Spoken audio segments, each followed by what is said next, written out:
Approaching the Unconscious by Jung, produced by Audio Scholar and Syntropy Audio. Your reader is Julian Lopez Morillas. Approaching the Unconscious was the last work undertaken by Jung and is the lead essay in the popular anthology Man and His Symbols. Its catalyst was a dream Jung had in which he recognized the need to explain his theories to the lay public. After his famous break with Sigmund Freud in 1913, Jung's investigations into the therapeutic role of unconscious symbolism in dreams, myth, and religion led to his theory of archetypes. Psychological health is fostered by assimilation of archetypes, or natural symbols, surfacing from the unconscious. They bring back a piece of life that gives purpose to and thus enriches human life. And now, Approaching the Unconscious by Jung. The importance of dreams.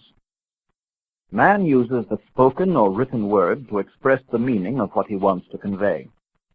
His language is full of symbols, but he also often employs signs or images that are not strictly descriptive.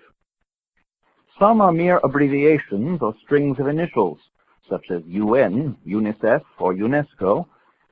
Others are familiar trademarks, the names of patent medicines, badges, or insignia.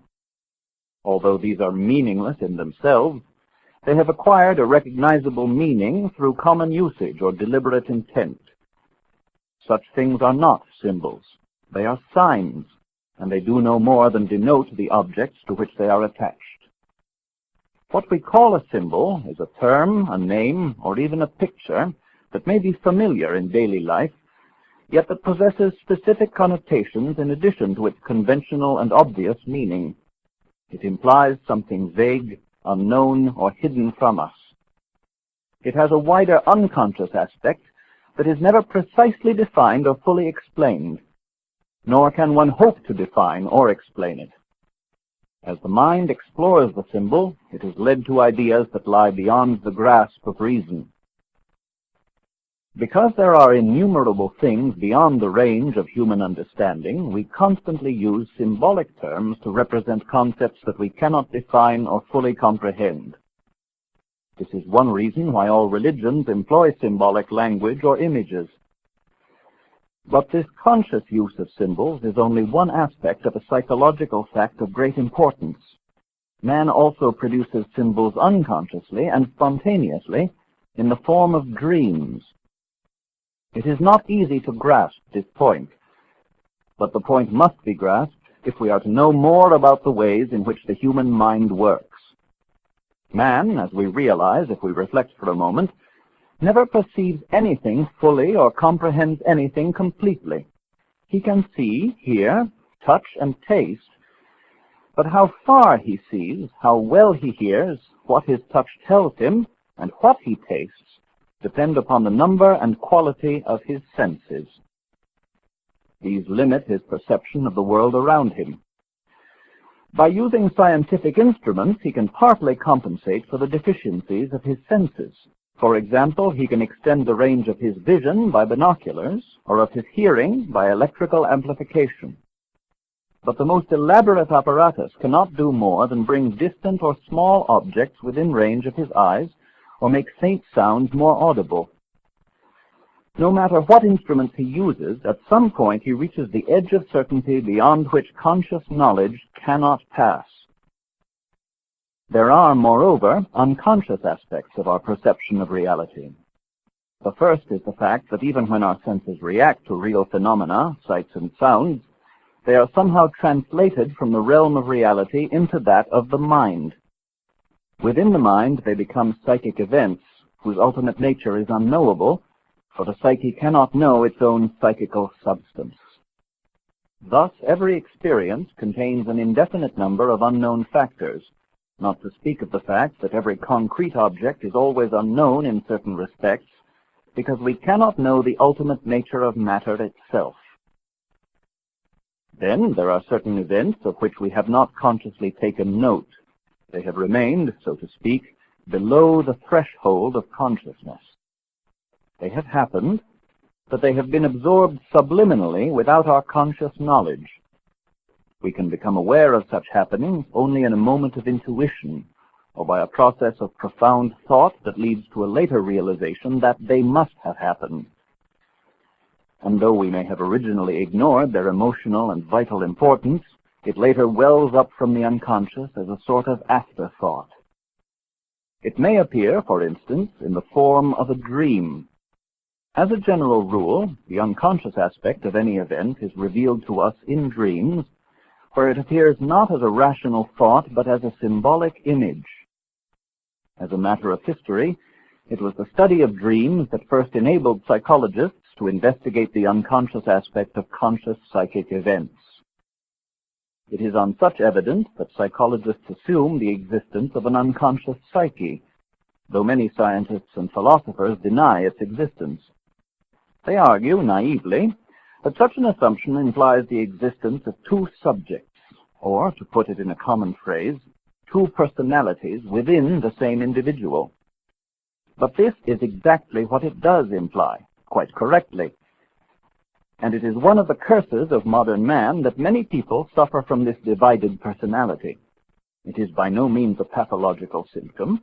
It is a normal fact that can be observed at any time and everywhere. It is not merely the neurotic whose right hand does not know what the left hand is doing. This predicament is a symptom of a general unconsciousness that is the undeniable common inheritance of all mankind. Man has developed consciousness slowly and laboriously in a process that took untold ages to reach the civilized state, which is arbitrarily dated from the invention of script in about 4000 BC. And this evolution is far from complete, for large areas of the human mind are still shrouded in darkness. What we call the psyche is by no means identical with our consciousness and its contents. Whoever denies the existence of the unconscious is in fact assuming that our present knowledge of the psyche is total. And this belief is clearly just as false as the assumption that we know all there is to be known about the natural universe. Our psyche is part of nature, and its enigma is as limitless. Thus we cannot define either the psyche or nature. We can merely state what we believe them to be and describe, as best we can, how they function. Quite apart, therefore, from the evidence that medical research has accumulated, there are strong grounds of logic for rejecting statements like, "There is no unconscious." Those who say such things merely express an age-old misoneism, a fear of the new and the unknown. There are historical reasons for this resistance to the idea of an unknown part of the human psyche. Consciousness is a very recent acquisition of nature, and it is still in an experimental state. It is frail, menaced by specific dangers, and easily injured. As anthropologists have noted, one of the most common mental derangements that occur among primitive people is what they call the loss of a soul, which means, as the name indicates, a notable disruption, or more technically, a dissociation of consciousness. While this situation is familiar to us from the studies of anthropologists, it is not so irrelevant to our own advanced civilization as it might seem. We too can become dissociated and lose our identity. We can be possessed and altered by moods, or become unreasonable and unable to recall important facts about ourselves or others, so that people ask, "What the devil has got into you?"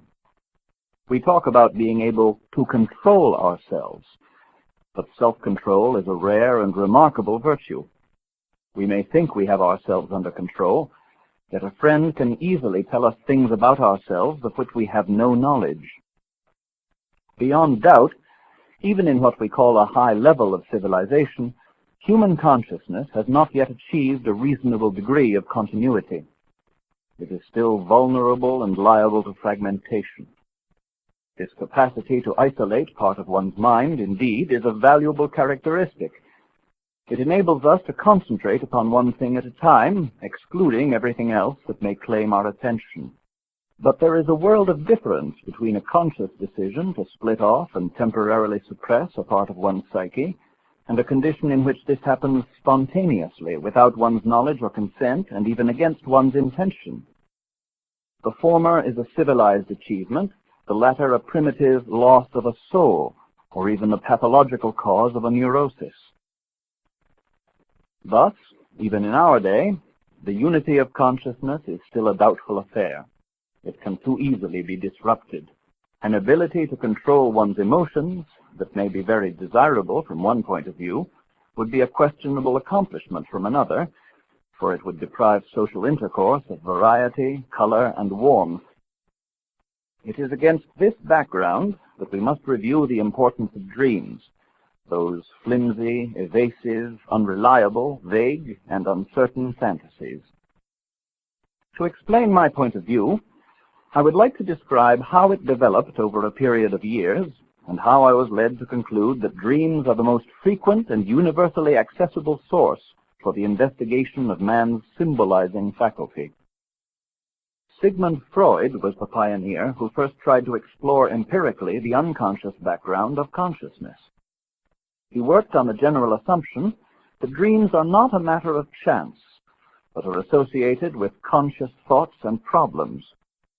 This assumption was not in the least arbitrary. It was based upon the conclusion of eminent neurologists, for instance Pierre Janet, that neurotic symptoms are related to some conscious experience. They even appear to be split-off areas of the conscious mind, which at another time and under different conditions can be conscious. Before the beginning of this century, Freud and Joseph Breuer had recognized that neurotic symptoms, hysteria, certain types of pain, and abnormal behavior, are in fact symbolically meaningful. They are one way in which the unconscious mind expresses itself, just as it may in dreams, and they are equally symbolic. A patient, for instance, who is confronted with an intolerable situation may develop a spasm whenever he tries to swallow. He can't swallow it. Under similar conditions of psychological stress, another patient has an attack of asthma. He can't breathe the atmosphere at home. A third suffers from a peculiar paralysis of the legs. He can't walk, i.e., he can't go on anymore. A fourth, who vomits when he eats, cannot digest some unpleasant fact. I could cite many examples of this kind, but such physical reactions are only one form in which the problems that trouble us unconsciously may express themselves. They more often find expression in our dreams. Any psychologist who has listened to numbers of people describing their dreams knows that dream symbols have much greater variety than the physical symptoms of neurosis. They often consist of elaborate and picturesque fantasies. But if the analyst who is confronted by this dream material uses Freud's original technique of free association, he finds that dreams can eventually be reduced to certain basic patterns.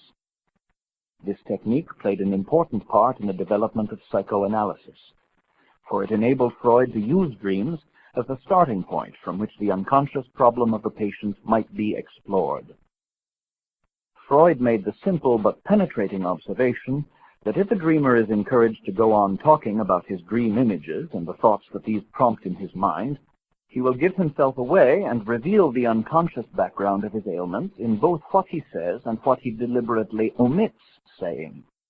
His ideas may seem irrational and irrelevant, but after a time it becomes relatively easy to see what it is that he is trying to avoid, what unpleasant thought or experience he is suppressing. No matter how he tries to camouflage it, everything he says points to the core of his predicament. A doctor sees so many things from the seamy side of life that he is seldom far from the truth when he interprets the hints that his patient produces as signs of an uneasy conscience. What he eventually discovers, unfortunately, confirms his expectations. Thus far, nobody can say anything against Freud's theory of repression and wish fulfillment as apparent causes of dream symbolism. Freud attached particular importance to dreams as the point of departure for a process of free association. But after a time, I began to feel that this was a misleading and inadequate use of the rich fantasies that the unconscious produces in sleep. My doubts really began when a colleague told me of an experience he had during the course of a long train journey in Russia. Though he did not know the language and could not even decipher the Cyrillic script, He found himself musing over the strange letters in which the railway notices were written, and he fell into a reverie in which he imagined all sorts of meanings for them. One idea led to another, and in his relaxed mood he found that this free association had stirred up many old memories. Among them he was annoyed to find some long-buried disagreeable topics, things he had wished to forget and had forgotten consciously. He had in fact arrived at what psychologists would call his complexes, that is, repressed emotional themes that can cause constant psychological disturbances, or even in many cases, the symptoms of a neurosis. This episode opened my eyes to the fact that it was not necessary to use a dream as the point of departure for the process of free association if one wished to discover the complexes of a patient. It showed me that no one can reach the center directly from any point of the compass. One could begin from Cyrillic letters, from meditations upon a crystal ball, a prayer wheel, or a modern painting, or even from casual conversation about some trivial event. The dream was no more and no less useful in this respect than any other possible starting point. Nevertheless, dreams have a particular significance, even though they often arise from an emotional upset in which the habitual complexes are also involved. The habitual complexes are the tender spots of the psyche, which react most quickly to an external stimulus or disturbance. That is why free association can lead one from any dream to the critical, secret thoughts. At this point, however, it occurred to me that if I was right so far, it might reasonably follow that dreams have some special and more significant function of their own. Very often, dreams have a definite, evidently purposeful structure, indicating an underlying idea or intention, though as a rule the latter is not immediately comprehensible. I therefore began to consider whether one should pay more attention to the actual form and content of a dream, rather than allowing free association to lead one off through a train of ideas to complexes that could as easily be reached by other means. This new thought was a turning point in the development of my psychology. It meant that I gradually gave up following associations that led far away from the text of a dream. I chose to concentrate rather on the associations to the dream itself, believing that the latter expressed something specific that the unconscious was trying to say. The change in my attitude toward dreams involved a change of method. The new technique was one that could take account of all the various wider aspects of a dream. A story told by the conscious mind has a beginning, a development, and an end, but the same is not true of a dream. Its dimensions in time and space are quite different. To understand it, you must examine it from every aspect, just as you may take an unknown object in your hands and turn it over and over until you are familiar with every detail of its shape. Perhaps I have now said enough to show how I came increasingly to disagree with free association as Freud first employed it. I wanted to keep as close as possible to the dream itself, and to exclude all the irrelevant ideas and associations that it might evoke. True, these could lead one towards the complexes of a patient, but I had a more far-reaching purpose in mind than the discovery of complexes that cause neurotic disturbances. There are many other means by which these can be identified. The psychologist, for instance, can get all the hints he needs by using word association tests, by asking the patient what he associates to a given set of words and by studying his responses. But to know and understand the psychic life process of an individual's whole personality, it is important to realize that his dreams and their symbolic images have a much more important role to play. Almost everyone knows, for example, that there is an enormous variety of images by which the sexual act can be symbolized, or, one might say, represented in the form of an allegory. Each of these images can lead, by a process of association, to the idea of sexual intercourse, and to specific complexes that any individual may have about his own sexual attitudes.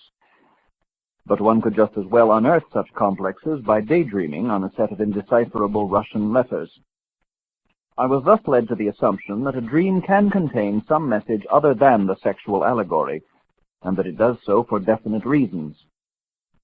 To illustrate this point, a man may dream of inserting a key in a lock, of wielding a heavy stick, or of breaking down a door with a battering ram. Each of these can be regarded as a sexual allegory. But the fact that his unconscious, for its own purposes, has chosen one of these specific images, it may be the key, the stick, or the battering ram, is also of major significance. The real task is to understand why the key has been preferred to the stick or the stick to the ram. And sometimes this might even lead one to discover that it is not the sexual act at all that is represented, but some quite different psychological point. From this line of reasoning, I concluded that only the material that is clearly and visibly part of a dream should be used in interpreting it. The dream has its own limitation.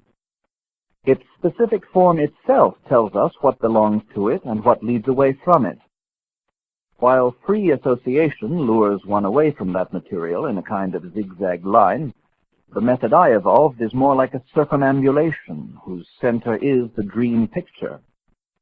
I work all around the dream picture and disregard every attempt that the dreamer makes to break away from it. Time and time again in my professional work, I have had to repeat the words, "Let's get back to your dream. What does the dream say?" For instance, a patient of mine dreamed of a drunken and disheveled, vulgar woman. In the dream, it seemed that this woman was his wife, though in real life his wife was totally different. On the surface, therefore, the dream was shockingly untrue, and the patient immediately rejected it as dream nonsense. If I, as his doctor, had let him start a process of association, he would inevitably have tried to get as far away as possible from the unpleasant suggestion of his dream. In that case, he would have ended with one of his staple complexes, a complex possibly that had nothing to do with his wife, and we should have learned nothing about the special meaning of this. What then was his unconscious trying to convey by such an obviously untrue statement? Clearly, it somehow expressed the idea of a degenerate female who was closely connected with the dreamer's life. But since the projection of this image onto his wife was unjustified and factually untrue, I had to look elsewhere before I found out what this repulsive image represented. In the Middle Ages, long before the physiologists demonstrated that by reason of our glandular structure there are both male and female elements in all of us, it was said that every man carries a woman within himself. It is this female element in every male that I have called the anima. This feminine aspect is essentially a certain inferior kind of relatedness to the surroundings, and particularly to women, which is kept carefully concealed from others as well as from oneself. In other words, though an individual's visible personality may seem quite normal, he may well be concealing from others, or even from himself, the deplorable condition of the woman within. That was the case with this particular patient. His female side was not nice. His dream was actually saying to him, "You are in some respects behaving like a degenerate female," and thus gave him an appropriate shock. An example of this kind, of course, must not be taken as evidence that the unconscious is concerned with moral injunctions. The dream was not telling the patient to behave better, but was simply trying to balance the lopsided nature of his conscious mind, which was maintaining the fiction that he was a perfect gentleman throughout. It is easy to understand why dreamers tend to ignore and even deny the message of their dreams. Consciousness naturally resists anything unconscious and unknown. This can easily be observed in any individual's reaction to his own dreams when obliged to admit a surprising thought. Many pioneers in philosophy, science, and even literature have been victims of the innate conservatism of their contemporaries. Psychology is one of the youngest of the sciences. Because it attempts to deal with the working of the unconscious, it has inevitably encountered Nithoniism in an extreme form. Past and future in the unconscious. So far, I have been sketching some of the principles on which I approached the problem of dreams. For when we want to investigate man's faculty to produce symbols, dreams prove to be the most basic and accessible material for this purpose. The two fundamental points in dealing with dreams are these. First, the dream should be treated as a fact, about which one must make no previous assumption except that it somehow makes sense. And second, the dream is a specific expression of the unconscious. One could scarcely put these principles more modestly. No matter how low anyone's opinion of the unconscious may be, he must concede that it is worth investigating. The unconscious is at least on a level with the louse, which after all enjoys the honest interest of the entomologist. If somebody with little experience and knowledge of dreams thinks that dreams are just chaotic occurrences without meaning, he is at liberty to do so. But if one assumes that they are normal events, which as a matter of fact they are, one is bound to consider that they are either causal, that is, that there is a rational cause for their existence, or in a certain way purposive, or both. Let us now look a little more closely at the ways in which the conscious and unconscious contents of the mind are linked together. Take an example with which everyone is familiar. Suddenly you find you can't remember what you were going to say next, though a moment ago the thought was perfectly clear. Or perhaps you were about to introduce a friend, and his name escapes you as you were about to utter it. You say you can't remember. In fact, though, the thought has become unconscious, or at least momentarily separated from consciousness. We find the same phenomenon with our senses. If we listen to a continuous note on the fringe of audibility, the sound seems to stop at regular intervals and then start again. Such oscillations are due to a periodic decrease and increase in one's attention, not to any change in the note. But when something slips out of our consciousness, it does not cease to exist, any more than a car that has disappeared round a corner has vanished into thin air. It is simply out of sight. Just as we may later see the car again, so we come across thoughts that were temporarily lost to us. Thus, part of the unconscious consists of a multitude of temporarily obscured thoughts, impressions, and images that, in spite of being lost, continue to influence our conscious minds. A man who is distracted or absent-minded will walk across the room to fetch something. He stops, seemingly perplexed. He has forgotten what he was after. His hands grope about among the objects on the table as if he were sleepwalking. He is oblivious of his original purpose, yet he is unconsciously guided by it. Then he realizes what it is that he wants. His unconscious has prompted him. If you observe the behavior of a neurotic person, you can see him doing many things that he appears to be doing consciously and purposefully. Yet if you ask him about them, you will discover that he is either unconscious of them or has something quite different in mind. He hears and does not hear. He sees, yet is blind. He knows and is ignorant. Such examples are so common that the specialist soon realizes that unconscious contents of the mind behave as if they were conscious, and that you can never be sure in such cases whether thought, speech, or action is conscious or not. It is this kind of behavior that makes so many physicians dismiss statements by hysterical patients as utter lies. Such persons certainly produce more untruths than most of us, but lie is scarcely the right word to use. In fact, their mental state causes an uncertainty of behavior because their consciousness is liable to unpredictable eclipse by an interference from the unconscious. Even their skin sensations may reveal similar fluctuations of awareness. At one moment, a hysterical person may feel a needle prick in the arm. At the next, it may pass unnoticed. If his attention can be focused on a certain point, the whole of his body can be completely anesthetized until the tension that causes this blackout of the senses has been relaxed. Sense perception is then immediately restored. All the time, however, he has been unconsciously aware of what was happening. The physician can see this process quite clearly when he hypnotizes such a patient. It is easy to demonstrate that the patient has been aware of every detail. The prick in the arm or the remark made during an eclipse of consciousness can be recalled as accurately as if there had been no anesthesia or forgetfulness.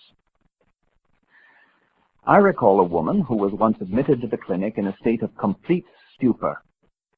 When she recovered consciousness next day, she knew who she was, but did not know where she was, how or why she had come there, or even the date.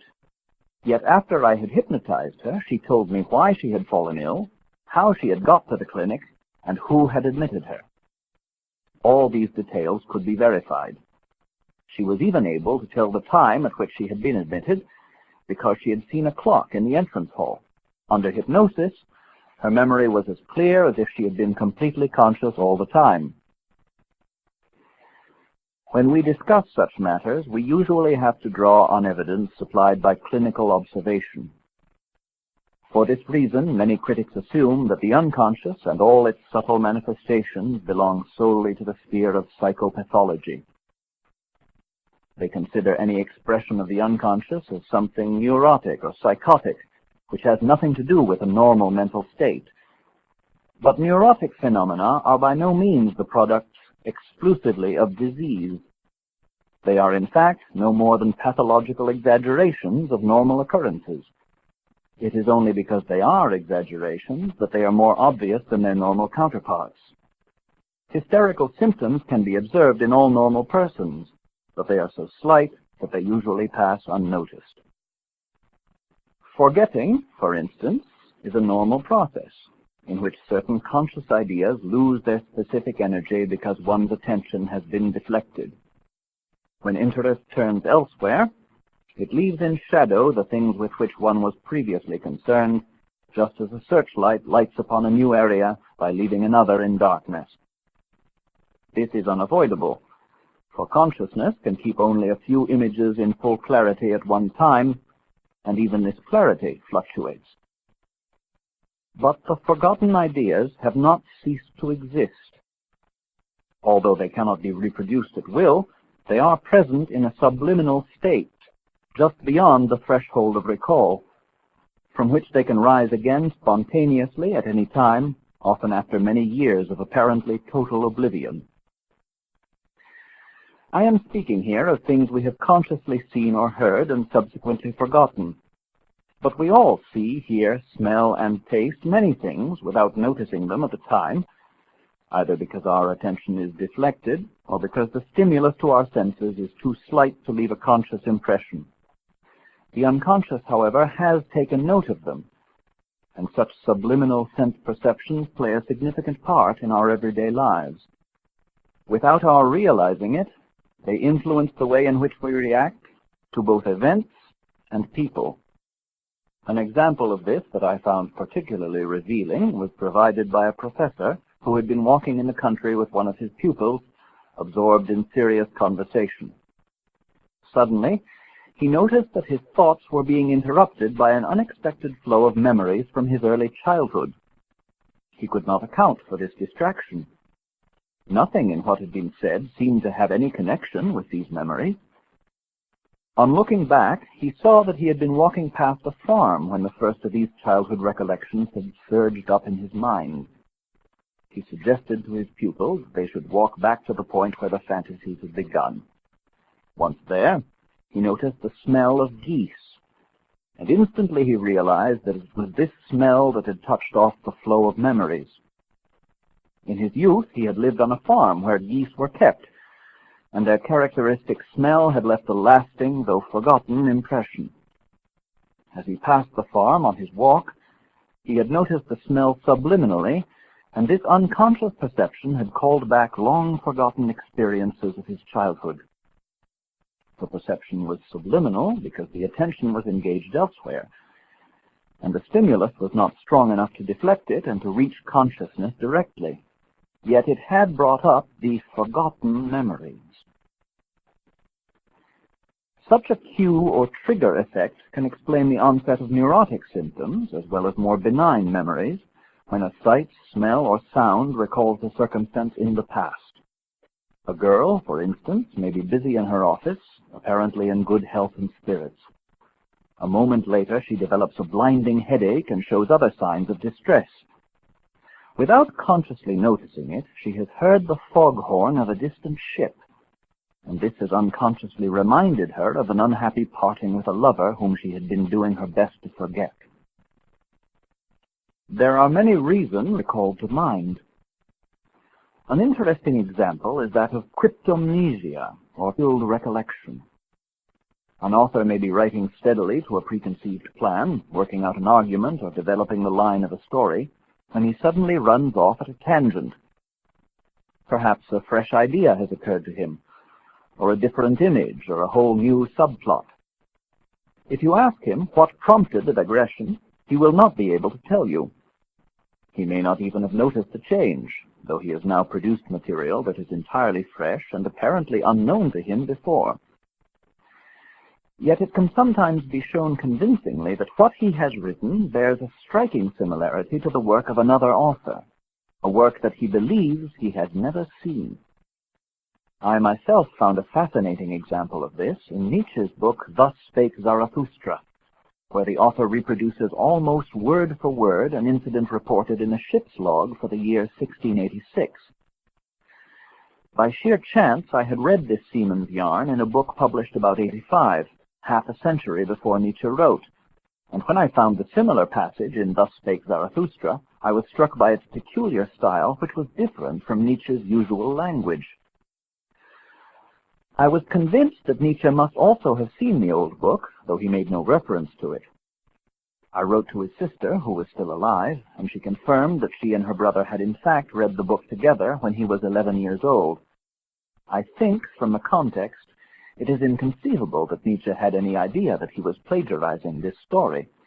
I believe that 50 years later it had unexpectedly slipped into focus in his conscious mind. In this type of case, there is genuine, if unrealized, recollection. Much the same sort of thing may happen to a musician who has heard a popular song in childhood and finds it cropping up as the theme of a symphonic movement that he is composing in adult life. An idea or an image has moved back from the unconscious into the conscious mind. What I have so far said about the unconscious is no more than a cursory sketch of the nature and functioning of this complex part of the human psyche. But it should have indicated the kind of subliminal material from which the symbols of our dreams may be spontaneously produced. This subliminal material can consist of all urges, impulses, and intentions, all perceptions and intuitions, all rational or irrational thoughts, conclusions, inductions, deductions, and premises, and all varieties of feeling. Any or all of these can take the form of partial, temporary, or constant unconsciousness. Such material has mostly become unconscious because, in a manner of speaking, there is no room for it in the conscious mind. Some of one's thoughts lose their emotional energy and become subliminal, that is to say, they no longer receive so much of our conscious attention, because they have come to seem uninteresting or irrelevant, or because there is some reason why we wish to push them out of sight. It is in fact normal and necessary for us to forget in this fashion in order to make room in our conscious mind for impressions and ideas. If this did not happen, everything we experienced would remain above the threshold of consciousness, and our minds would become impossibly cluttered. This phenomenon is so widely recognized today that most people who know anything about psychology take it for granted. But just as conscious contents can vanish into the unconscious, new contents, which have never yet been conscious, can arise from it. One may have an inkling, for instance, that something is on the point of breaking into consciousness, that something is in the air, or that one smells a rat. The discovery that the unconscious is no mere depository of the past, but is also full of germs of future psychic situations and ideas, led me to my own new approachology. A deal of discussion has arisen round this point. But it is a fact that in addition to memories from a lost and conscious past, completely new thoughts and creative ideas can also present themselves from the unconscious. Thoughts and ideas that have never been conscious before. They grow up from the dark depths of the mind like a lotus and form a most important part of a subliminal psyche. We find this in everyday life, where dilemmas are sometimes solved by the most surprising new propositions. Many artists, philosophers, and even scientists owe some of their best ideas to inspirations that appear suddenly from the unconscious. The ability to reach a rich vein of such material and to translate it effectively into philosophy, literature, music, or scientific discovery is one of the hallmarks of what is commonly called genius. Later, I shall describe in more detail how such material arises from the unconscious, and I shall examine the form in which it is expressed. At the moment, I simply want to point out that the capacity of the human psyche to produce such new material is particularly significant when one is dealing with dream symbolism, for I have found again and again in my professional work that the images and ideas that dreams contain cannot possibly be explained solely in terms of memory. They express new thoughts that have never yet reached the threshold of consciousness. The function of dreams. I have gone into some detail about the origins of our dream life because it is the soil from which most symbols originally grow. Unfortunately, dreams are difficult to understand. As I have already pointed out, a dream is quite unlike a story told by the conscious mind. In everyday life, one thinks out what one wants to say, selects the most telling way of saying it, and tries to make one's remarks logically coherent. For instance, an educated person will seek to avoid a mixed metaphor because it may give a muddled impression of his point. But dreams have a different texture. Images that seem contradictory and ridiculous crowd in on the dreamer. The normal sense of time is lost, and commonplace things assume a fascinating or threatening aspect. It may seem strange that the unconscious mind should order its material from a seemingly disciplined pattern that we can impose on our thoughts in waking life. Yet anyone who stops for a moment to recall a dream will be aware of this contrast, which is in fact one of the main reasons why the ordinary dreams so hard to understand. They do not make sense in terms of his normal waking experience, therefore is inclined either to disregard them or to confess that they baffle him. Perhaps it may be easier to understand this point if we first realize the fact that the ideas with which we deal in our apparently disciplined waking life are by no means as precise as we like to believe. On the contrary, their meaning and their emotional significance for us becomes more imprecise the more closely we examine them. The reason for this is that anything we have heard or experienced can become subliminal, that is to say, can pass into the unconscious. And even what we retain in our conscious mind and can reproduce at will has acquired an unconscious undertone that will color the idea each time it is recalled. Our conscious impressions, in fact, quickly assume an element of unconscious meaning that is physically significant for us, though we are not consciously aware of the existence of this subliminal meaning or of the way in which it both extends and confuses the conventional meaning. Of course, such psychic undertones differ from one person to another. Each of us receives any abstract or general notion in the context of the individual mind, and we therefore understand and apply it in our individual ways. In conversation, I use any such terms as state, money, health, or society. I assume that my listeners understand more or less the same thing I do. But the phrase more or less makes my point. Each word means something slightly different to each person, even among those who share the same cultural background. The reason for this variation is that a general notion is received into an individual context and is therefore understood and applied in a slightly individual way. And the difference of meaning is naturally greatest when people have widely different experiences. As long as concepts are identical with mere words, the variation is almost imperceptible and plays no practical role. But when an exact definition or a careful explanation is needed, one can occasionally discover the most amazing variations, not only in the purely intellectual understanding of the term, but particularly in its emotional tone and its application. As a rule, these variations are subliminal and therefore never realized. One may tend to dismiss such differences as redundant or expendable nuances of meaning that have little relevance to everyday needs. But the fact that they exist shows that even the most matter-of-fact contents of consciousness have a penumbra of uncertainty around them. Even the most carefully defined philosophical or mathematical concept, which we are sure does not contain more than we have put into it, is nevertheless more than we assume. It is a psychic event, and as such, partly unknowable. The very numbers you use in counting are more than you take them to be. They are at the same time mythological elements. For the Pythagoreans, they were even divine. But you are certainly unaware of this when you use numbers for a practical purpose. Every concept in our conscious mind, in short, has its own psychic associations. While such associations may vary in intensity, according to the relative importance of the concept to our whole personality, or according to the other ideas and even complexes to which it is associated in our unconscious, they are capable of changing the normal character of that concept. It may even become something quite different as it drifts below the level of consciousness. These subliminal aspects of everything that happens to us may seem to play very little part in our daily lives.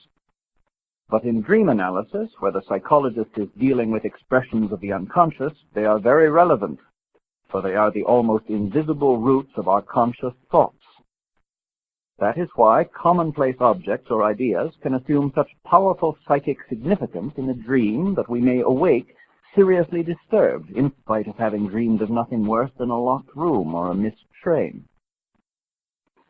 The images produced in dreams are much more picturesque and vivid than the concepts and experiences that are their waking counterparts. One of the reasons for this is that in a dream, such concepts can express their unconscious meaning. In our conscious thoughts, we restrain ourselves within the limits of rational statements that are much less colorful because we have stripped them of most of their psychic associations. I have more than once been consulted by well-educated and intelligent people who have had peculiar dreams, fantasies, or even visions which have shocked them deeply. They have assumed that no one who is in a sound state of mind could suffer from such things, and that anyone who actually sees a vision must be pathologically disturbed.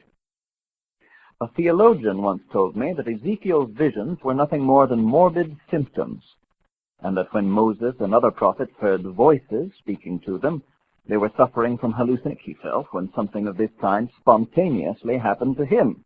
We are so accustomed to the apparently rational nature of our world that we can scarcely imagine anything happening that cannot be explained by common sense. The primitive man, confronted by a shock of this kind, would not doubt his sanity. He would think of fetishes, spirits, or gods. Yet the emotions that affect us are just the same. In fact, the terrors that stem from our elaborate civilization may be far more threatening than those that primitive people attribute to demons.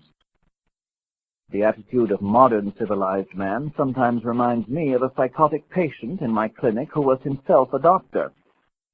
One morning I asked him how he was. He replied that he had had a wonderful night disinfecting the whole of heaven with mercuric chloride, but that in the course of this thoroughgoing sanitary process he had found no trace of God. Here we see a neurosis, or something worse. Instead of God or the fear of God, there is an anxiety neurosis or some kind of phobia. The emotion has remained the same, but its object has changed both its name and nature for the worse. I recall a professor of philosophy who once consulted me about his cancer phobia. He suffered from a compulsive conviction that he had a malignant tumor, although nothing of the kind was ever found in dozens of X-ray pictures. "Oh, I know there is nothing," he would say, "but there might be something." What was it that produced this idea? It obviously came from a fear that was not instilled by conscious deliberation. The morbid thought suddenly overcame him, and it had a power of its own that he could not control. The morbid thought suddenly overcame him, and it had a power of its own that he could not control. It was far more difficult for this educated man to make an admission of this kind than it would have been for a primitive to say that he was plagued by a ghost. The malign influence of evil spirits is at least an admissible hypothesis in a primitive culture, but it is a shattering experience for a civilized person to admit that his troubles are nothing more than a foolish prank of the imagination. The primitive phenomenon of obsession has not vanished. It is the same as ever. It is only interpreted in a different and more obnoxious way. I have already discussed the interesting contrast between the controlled thoughts we have in waking life and the wealth of imagery produced in dreams. Now you can see another reason for this difference. Because in our civilized life we have stripped so many ideas of their emotional energy, we do not really respond to them anymore. We use such ideas in our speech, and we show a conventional reaction when others use them, but they do not make a very deep impression on us. Something more is needed to bring certain things home to us effectively enough to make us change our attitude and our behavior. That is what dream language does. Its symbolism has so much psychic energy that we are forced to pay attention to it. Such messages from the unconscious are of greater importance than most people realize. In our conscious life, we are exposed to all kinds of influences. Other people stimulate or depress us, events at the office or in our social life distract us. Such things seduce us into following ways that are unsuitable to our individuality. Whether or not we are aware of the effects they have on our consciousness, it is disturbed by and exposed to them almost without defense. This is especially the case with a person whose extroverted attitude of mind lays all the emphasis upon external objects, or who harbors feelings of inferiority and doubt concerning his own innermost personality. The more that consciousness is influenced by prejudices, errors, fantasies, and infantile wishes, the more the already existing gap will widen into a neurotic dissociation and lead to a more or less artificial life, far removed from healthy instincts, nature, and truth. The general function of dreams is to try to restore our psychological balance by producing dream material that reestablishes, in a subtle way, the total psychic equilibrium. This is what I call the complementary or compensatory role of dreams in our psychic makeup. It explains why people who have unrealistic ideas or too high an opinion of themselves, or who make grandiose plans out of proportion to their real capacities, have dreams of flying or falling. The dream compensates for the deficiencies of their personalities, and at the same time it warns them of the dangers in their present course. If the warnings of the dream are disregarded, real accidents may take their place. The victim may fall downstairs or may have a motor accident. I remember the case of a man who was inextricably involved in a number of shady affairs. He developed an almost morbid passion for dangerous mountain climbing as a sort of compensation. He was seeking to get above himself. In a dream one night, he saw himself stepping off the summit of a high mountain into empty space. When he told me his dream, I instantly saw his danger and tried to emphasize the warning and persuade him to restrain himself. I even told him that the dream foreshadowed his death in a mountain accident. It was in vain. 6 months later, he stepped off into space. A mountain guide watched him and a friend letting themselves down on a rope in a difficult place. The friend had found a temporary foothold on a ledge, and the dreamer was following him down. Suddenly, he let go of the rope, according to the guide, as if he were jumping into the air. He fell upon his friend, and both went down and were killed. Thus, dreams may sometimes announce certain situations long before they actually happen. This is not necessarily a miracle or a form of precognition. Many crises in our lives have a long unconscious history. We move toward them step by step, unaware of the dangers that are accumulating. But what we consciously fail to see is frequently perceived by our unconscious, which can pass the information on through dreams. Dreams may often warn us in this way, but just as often, it seems, they do not. Therefore, any assumption of a benevolent hand restraining us in time is dubious. Or to state it more positively, it seems that a benevolent agency is sometimes at work and sometimes not. The mysterious hand may even point the way to perdition. Dreams sometimes prove to be traps, or appear to be so. They sometimes behave like the Delphic oracle that told King Croesus that if he crossed the Halys River, he would destroy a large kingdom. It was only after he had been completely defeated in battle after the crossing that he discovered that the kingdom meant by the oracle was his own. One cannot afford to be naive in dealing with dreams. They originate in a spirit that is not quite human, but is rather a breath of nature, a spirit of the beautiful and generous as well as of the cruel goddess.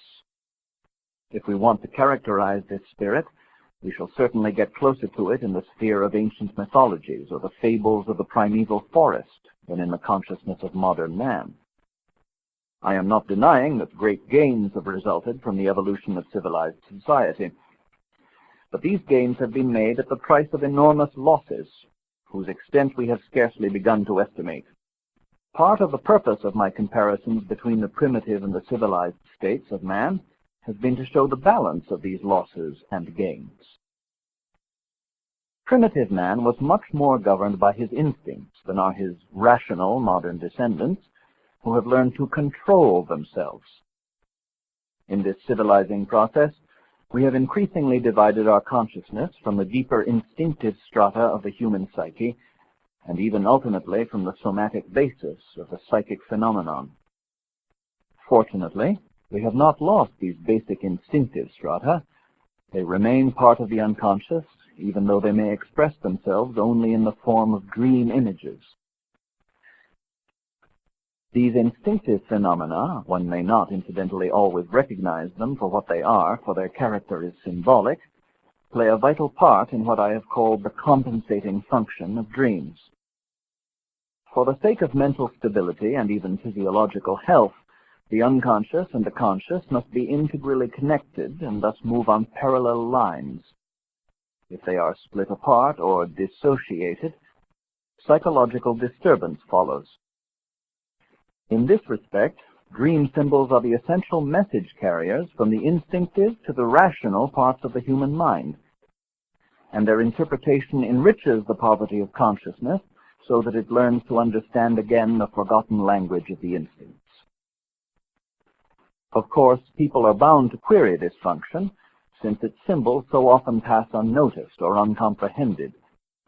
In normal life, the understanding of dreams is often considered superfluous. I can illustrate this by my experience with a primitive tribe in East Africa. To my amazement, these tribesmen denied that they had any dreams. But through patient, indirect talks with them, I soon found that they had dreams, just like everyone else, but that they were convinced their dreams had no meaning. Dreams of ordinary men mean nothing, they told me. They thought that the only dreams that mattered were those of chiefs and medicine men. These, which concerned the welfare of the tribe, were highly appreciated. The only drawback was that the chief and the medicine man both claimed that they had ceased having meaningful dreams. They dated this change from the time that the British came to their country. The district commissioner, the British official in charge of them, had taken over the function of the great dreams that had hitherto guided the tribe's behavior. When these tribesmen conceded that they did have dreams but thought them meaningless, they were like the modern man who thinks that a dream has no significance for him simply because he does not understand it. But even a civilized man can sometimes observe that a dream, which he may not even remember, can alter his mood for better or worse. The dream has been comprehended, but only in a subliminal way, and that is what usually happens. It is only on the rare occasions when a dream is particularly impressive or repeats itself at regular intervals that most people consider an interpretation desirable. Here I ought to add a word of warning against unintelligent or incompetent dream analysis. There are some people whose mental condition is so unbalanced that the interpretation of their dreams can be extremely risky. In such a case, the very one-sided consciousness is cut off from a correspondingly irrational or crazy unconscious, and the two should not be brought together without taking special precautions. And speaking more generally, it is plain foolishness to believe in ready-made systematic guides to dream interpretation, as if one could simply buy a reference book and look up a particular symbol. No dream symbol can be separated from the individual who dreams it, and there is no definite or straightforward interpretation of any dream. Each individual varies so much in the way that his unconscious complements or compensates his conscious mind that it is impossible to be sure how far dreams and their symbols can be classified at all. It is true that there are dreams and single symbols, I should prefer to call them motifs, that are typical and often occur. Among such motifs are falling, flying, being persecuted by dangerous animals or hostile men, being insufficiently or absurdly clothed in public places, being in a hurry or lost in a milling crowd, fighting with useless weapons or being wholly defenseless, running hard yet getting nowhere. A typical infantile motif is the dream of growing infinitely small or infinitely big, or being transformed from one to the other, as you find it, for instance, in Lewis Carroll's Alice in Wonderland. But I must stress again that these are motifs that must be considered in the context of the dream itself, not as self-explanatory ciphers. The recurring dream is a noteworthy phenomenon. There are cases in which people have dreamed the same dream from childhood into the later years of adult life. A dream of this kind is usually an attempt to compensate for a particular defect in the dreamer's attitude to life, or it may date from a traumatic moment that has left behind some specific prejudice. It may also sometimes anticipate a future event of importance.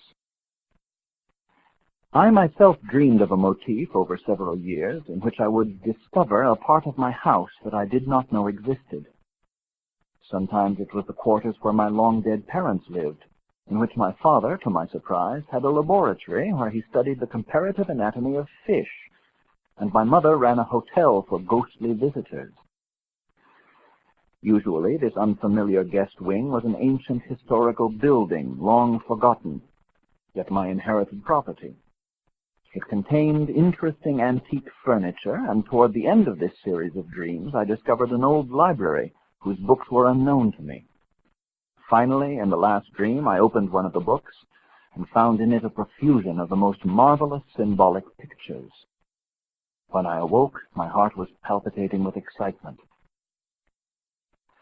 Sometime before I had this particular last dream of the series, I had placed an order with an antiquarian bookseller for one of the classic compilations of medieval alchemists. I had found a quotation in literature that I thought might have some connection with early Byzantine alchemy, and I wished to check it. Several weeks after I had had the dream of the unknown book, a parcel arrived from the bookseller. Inside was a parchment volume dating from the 16th century. It was illustrated by fascinating symbolic pictures that instantly reminded me of those I had seen in my dream. As the rediscovery of the principles of alchemy came to be an important part of my work as a pioneer of psychology, the motif of my recurring dream can easily be understood. The house, of course, was a symbol of my personality and its conscious field of interests, and the unknown annex represented the anticipation of a new field of interest and research of which my conscious mind was at that time unaware. From that moment, 30 years ago, I never had the dream again. The analysis of dreams. I began this essay by noting the difference between a sign and a symbol. The sign is always less than the concept it represents, while a symbol always stands for something more than its obvious and immediate meaning. Symbols, moreover, are natural and spontaneous products. No genius has ever sat down with a pen or brush in his hand and said, "Now I am going to invent a symbol." No one can take a more or less rational thought, reached as a logical conclusion or by deliberate intent, and then give it symbolic form. No matter what fantastic trappings one may put upon an idea of this kind, it will still remain a sign, linked to the conscious thought behind it, not a symbol that hints at something not yet known. In dreams, symbols occur spontaneously, for dreams happen and are not invented. They are therefore the main source of all our knowledge about symbolism. There are many symbols, however, among them the most important, that are not individual but collective in their nature and origin. These are chiefly religious images. The believer assumes that they are of divine origin, that they have been revealed to man. The skeptic says flatly that they have been invented. Both are wrong. It is true, as the skeptic notes, that religious symbols and concepts have for centuries been the object of careful and quite conscious elaboration. It is equally true, as the believer implies, that their origin is so far buried in the mystery of the past that they seem to have no human source.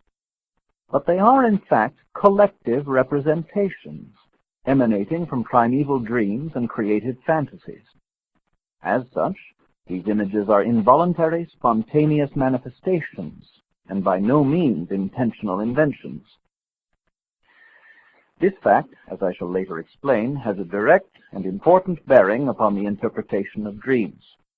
It is obvious that if you assume the dream to be symbolic, you will interpret it differently from a person who believes that the essential energizing thought or emotion is known already and is merely disguised by the dream.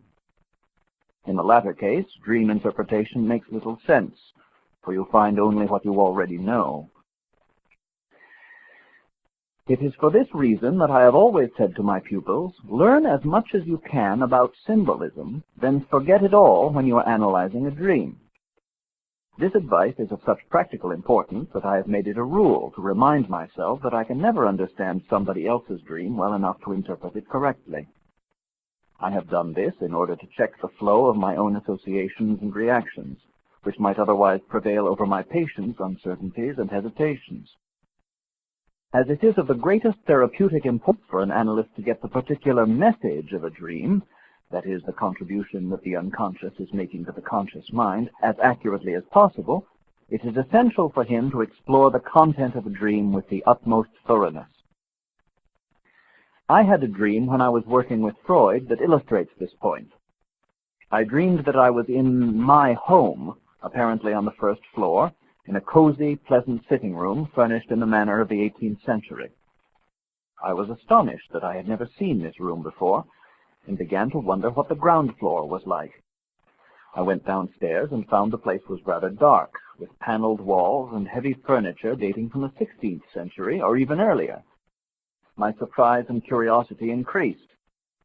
I wanted to see more of the whole structure of this house, so I went down to the cellar, where I found a door opening onto a flight of stone steps that led to a large vaulted room. The floor consisted of large slabs of stone, and the walls seemed very ancient. I examined the mortar and found it was mixed with splinters of brick. Obviously, the walls were of Roman origin. I became increasingly excited. In one corner, I saw an iron ring on a stone slab. I pulled up the slab and saw yet another narrow flight of steps leading to a kind of cave, which seemed to be a prehistoric tomb containing 2 skulls, some bones, and broken shards of pottery. Then I woke up. If Freud, when he analyzed this dream, had followed my method of exploring its specific associations and context, he would have heard a far-reaching story. But I am afraid he would have dismissed it as a mere effort to escape from a problem that was really his own. The dream is in fact a short summary of my life, more specifically, of the development of my mind. I grew up in a house 200 years old. Our furniture consisted mostly of pieces about 300 years old, and mentally, my hitherto greatest spiritual adventure had been to study the philosophies of Kant and Schopenhauer. The great news of the day was the work of Charles Darwin. Shortly before this, I had been living with the still medieval concepts of my parents, for whom the world and men were still presided over by divine omnipotence and providence. This world had become antiquated and obsolete. My Christian faith had become relative through its encounter with Eastern religions and Greek philosophy. It is for this reason that the ground floor was so still, dark, and obviously uninhabited. My then historical interests had developed from an original preoccupation with comparative anatomy and paleontology while I was working as an assistant at the Anatomical Institute. I was fascinated by the bones of fossil man. As a matter of fact, these were my real associations to the dream, but I did not dare to mention the subject of skulls, skeletons, or corpses to Freud because I had learned that this theme was not popular with him. He cherished the peculiar idea that I anticipated his early death, and he drew this conclusion from the fact that I had shown much interest in the mummified corpses in the so-called Bleikeller in Bremen, which we visited together in 1909 on our way to take the boat to America. Thus I felt reluctant to come out with my own thoughts, since through recent experience I was deeply impressed by the almost unbridgeable gap between Freud's mental outlook and background and my own. I was afraid of losing his friendship if I should open up to him about my own inner world, which, I surmised, would look very queer to him. Feeling quite uncertain about my own psychology, I almost automatically told him a lie about my free associations in order to escape the impossible task of enlightening him about my very personal and utterly different constitution. I must apologize for this rather lengthy narration of the jam I got into through telling Freud my dream. But it is a good example of the difficulties in which one gets involved in the course of a real dream analysis. So much depends upon the personal differences between the analyst and the analyzed. I soon realized that Freud was looking for some incompatible wish of mine, and so I suggested tentatively that the skulls I had dreamed of might refer to certain members of my family whose death for some reason I might desire. This proposal met with his approval, but I was not satisfied with such a phony solution. While I was trying to find a suitable answer to Freud's questions, I was suddenly confused by an intuition about the role that the subjective factor plays in psychological understanding. My intuition was so overwhelming that I thought only of how to get out of this impossible snarl, and I took the easy way out by a lie. This was neither elegant nor morally defensible, but otherwise I should have risked a fatal row with Freud, and I did not feel up to that for many reasons. My intuition consisted of the sudden and most unexpected insight into the fact that my dream meant myself, my life and my world, my whole reality against a theoretical structure erected by another, strange mind, for reasons and purposes of its own.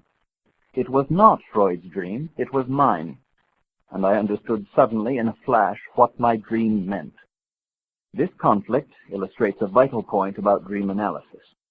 It is not so much a technique that can be learned and applied according to the rules, as it is a dialectical exchange between two personalities.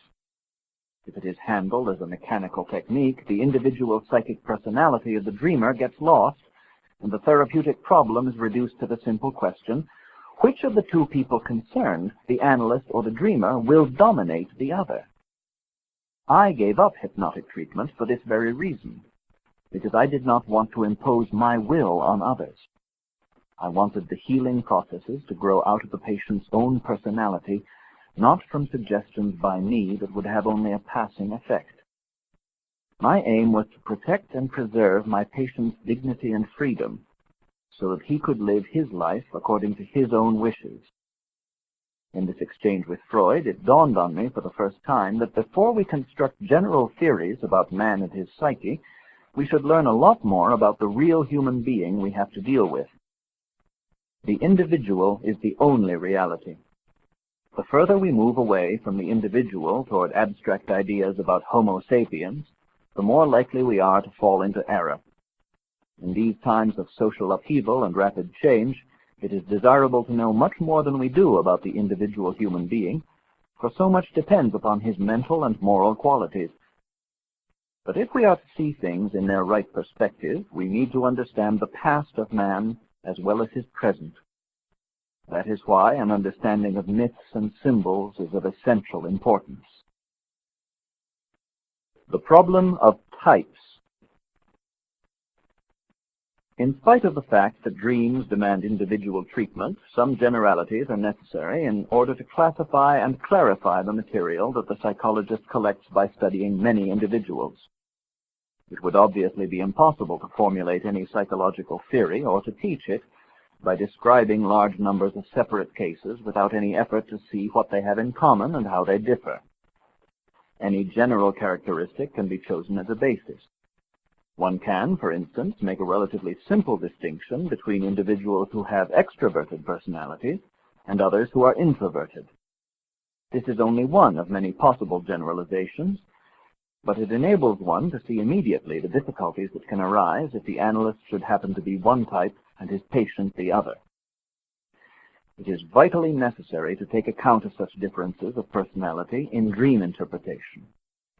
It cannot be assumed that the analyst is a superman who is above such differences just because he is a doctor who has acquired a psychological theory and a corresponding technique. He can only imagine himself to be superior insofar as he assumes that his theory and technique are absolute truths, capable of embracing the whole of the human psyche. Since such an assumption is more than doubtful, he cannot really be sure of it. Consequently, he will be assailed by secret doubts if he confronts the human wholeness of his patient with a theory or technique, which is merely a hypothesis or an attempt, instead of with his own living wholeness. The analyst's whole personality is the only adequate equivalent of his patient's personality. Psychological experience and knowledge do not amount to more than mere advantages on the side of the analyst. They do not keep him outside the fray, in which he is bound to be tested just as much as his patient. Thus it matters a good deal whether their personalities are harmonious, in conflict, or complementary. Thus, if you want to understand another person's dream, you have to sacrifice your own predilections and suppress your prejudices. This is not easy or comfortable, because it means a moral effort that is not to everyone's taste. But if the analyst does not make the effort to criticize his own standpoint and to admit its relativity, he will get neither the right information about nor sufficient insight into his patient's mind. The analyst expects at least a certain willingness on the patient's part to listen to his opinion and to take it seriously, and the patient must be granted the same right.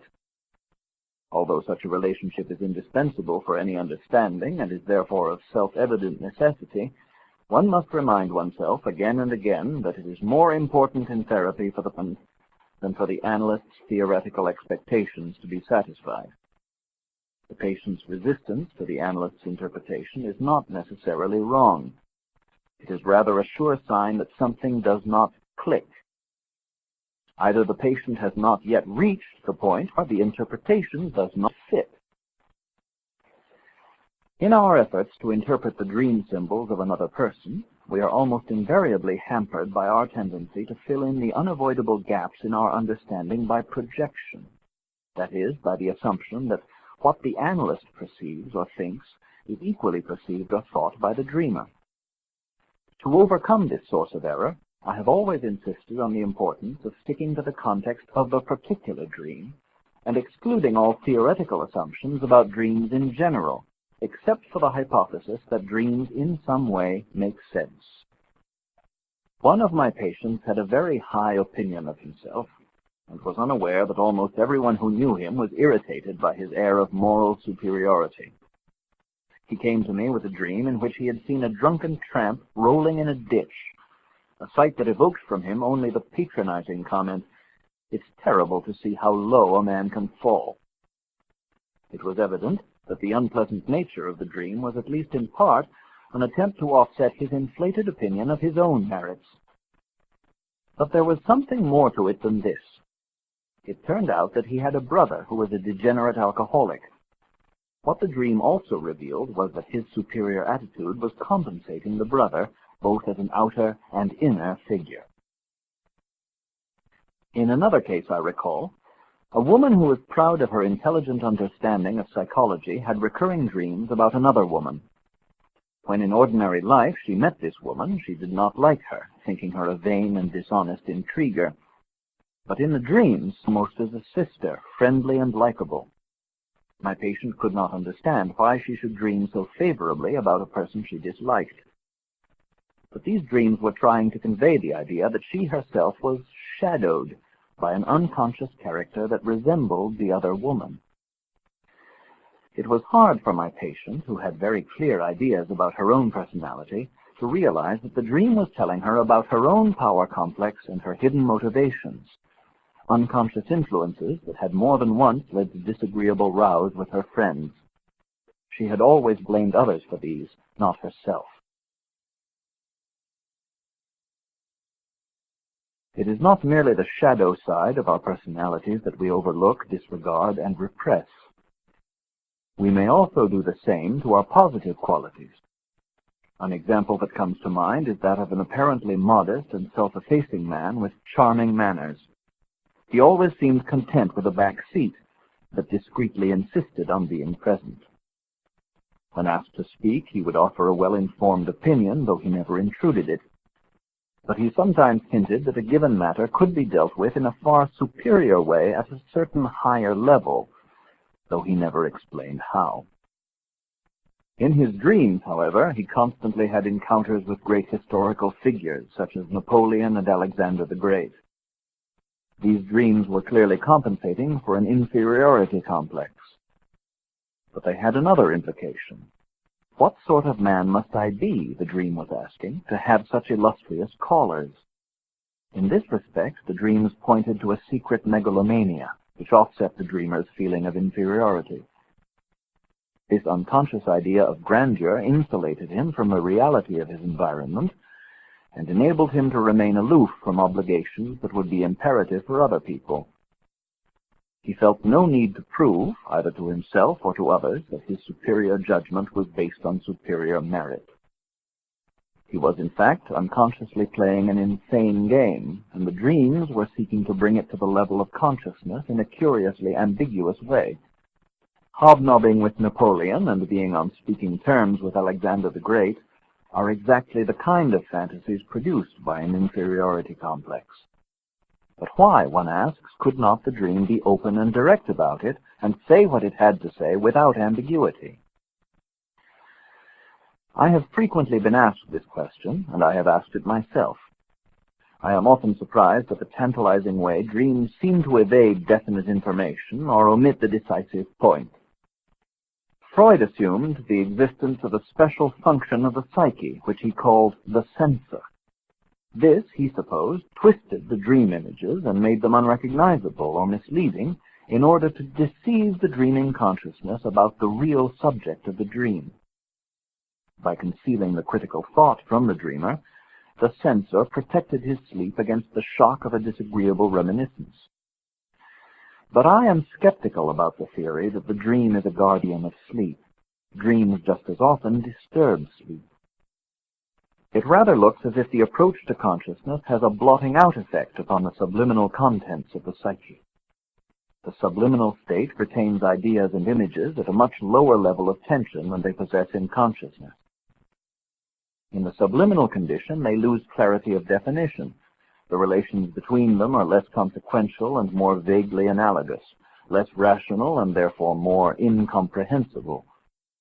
This can also be observed in all dream-like conditions, whether due to fatigue, fever, or toxins. But if something happens to endow any of these images with greater tension, they become less subliminal and, as they come close to the threshold of consciousness, more sharply defined. It is from this fact that one may understand why dreams often express themselves as analogies, why one dream image slides into another, and why neither the logic nor the time scale of our waking life seems to apply. The form that dreams take is natural to the unconscious because the material from which they are produced is retained in the subliminal state in precisely this fashion. Dreams do not guard sleep from what Freud called the incompatible wish. What he called disguise is actually the shape all impulses naturally take in the unconscious. Thus, a dream cannot produce a definite thought. If it begins to do so, it ceases to be a dream because it crosses the threshold of consciousness. That is why dreams seem to skip the very points that are most important to the conscious mind and seem rather to manifest the fringe of consciousness, like the faint gleam of stars during a total eclipse of the sun. We should understand that dream symbols are for the most part manifestations of a psyche that is beyond the control of the conscious mind. Meaning and purposefulness are not the prerogatives of the mind. They operate in the whole of living nature. There is no difference in principle between organic and psychic growth. As a plant produces its flower, so the psyche creates its symbols. Every dream is evidence of this process. So, by means of dreams, plus all sorts of intuitions, impulses, and other spontaneous events, instinctive forces influence the activity of consciousness. Whether that influence is for better or for worse depends upon the actual contents of the unconscious. If it contains too many things that normally ought to be conscious, then its function becomes twisted and prejudiced. Motives appear that are not based upon true instincts, but that owe their existence and psychic importance to the fact that they have been consigned to the unconscious by repression or neglect.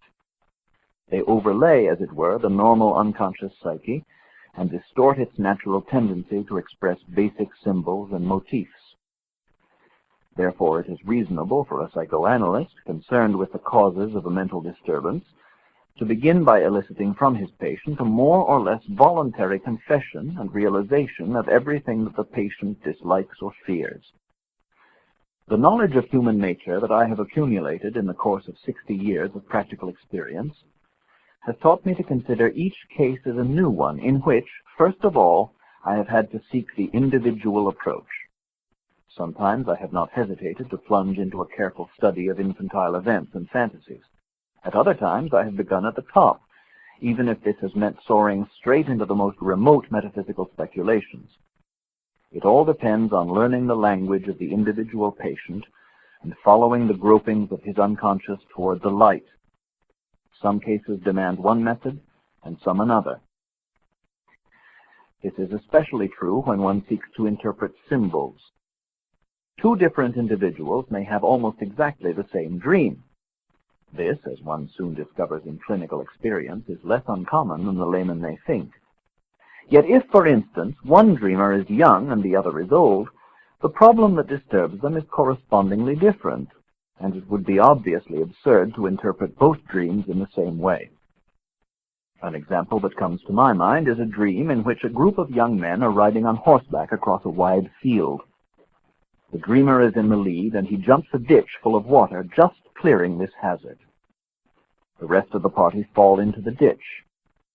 Now, the young man who first told me this dream was a cautious, introverted type.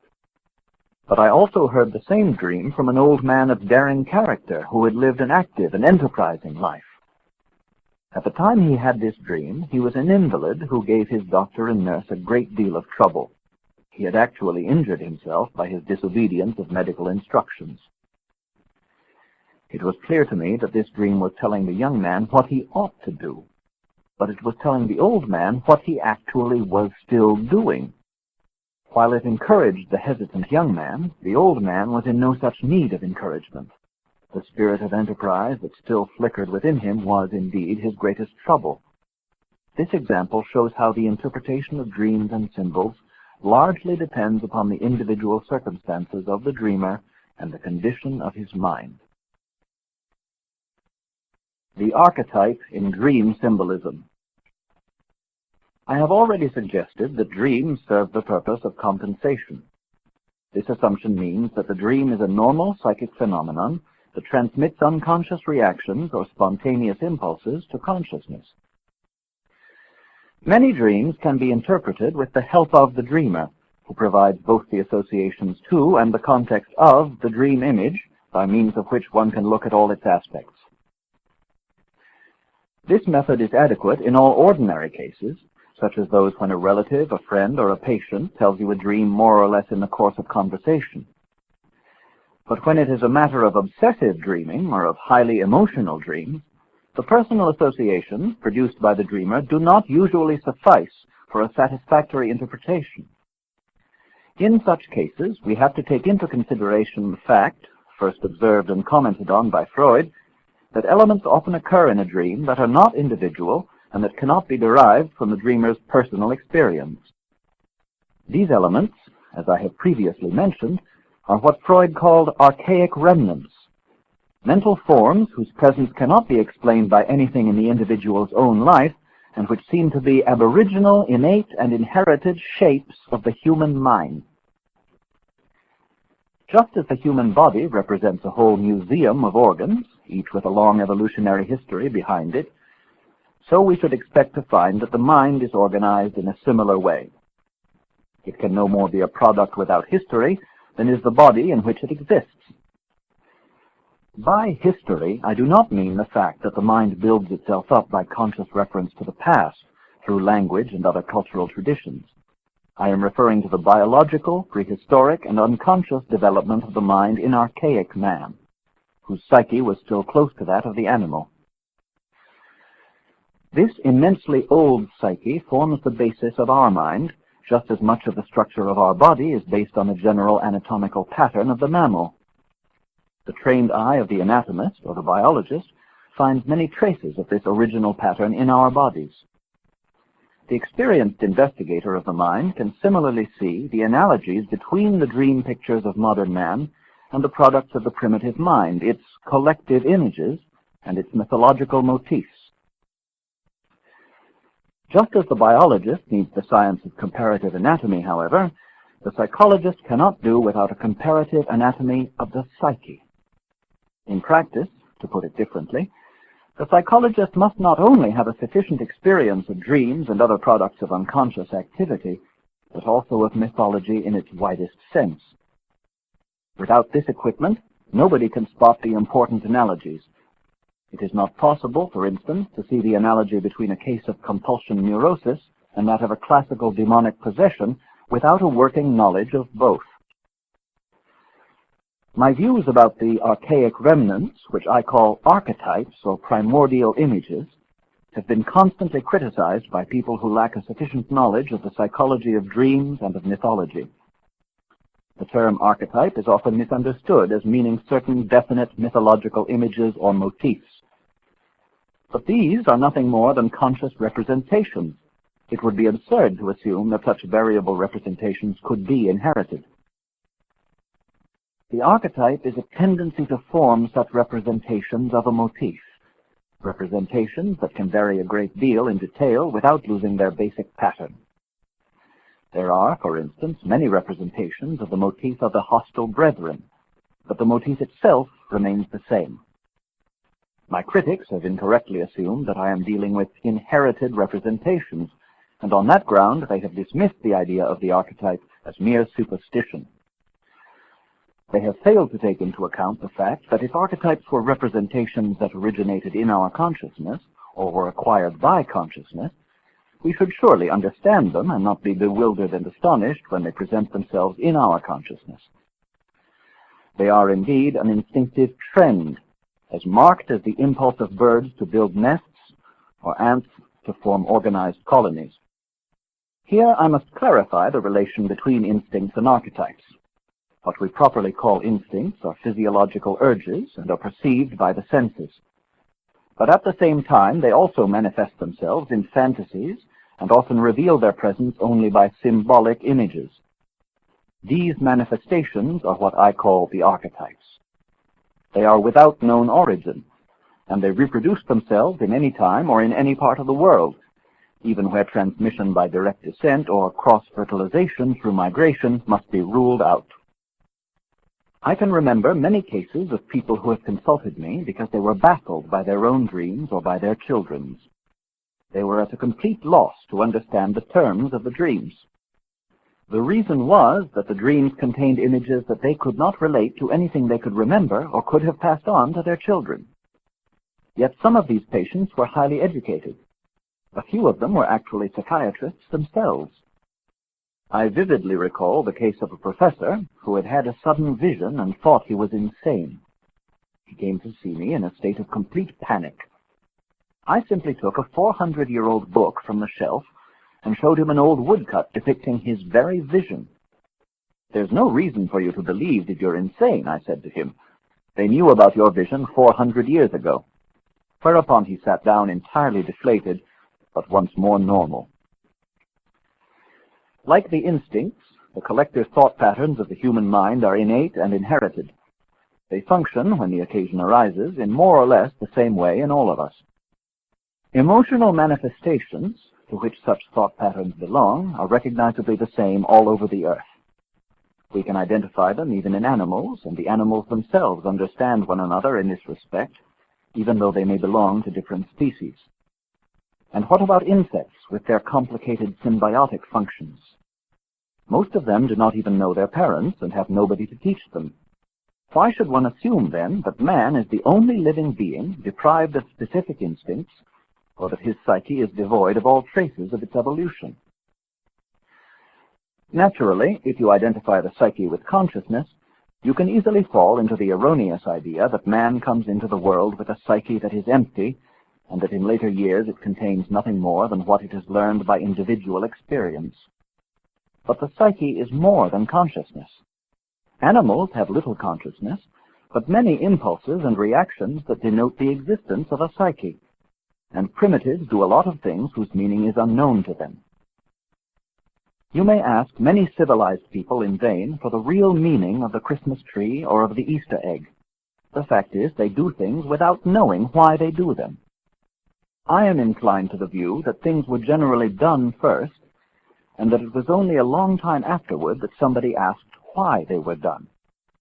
The medical psychologist is constantly confronted with otherwise intelligent patients who behave in a peculiar and unpredictable way and who have no inkling of what they say or do.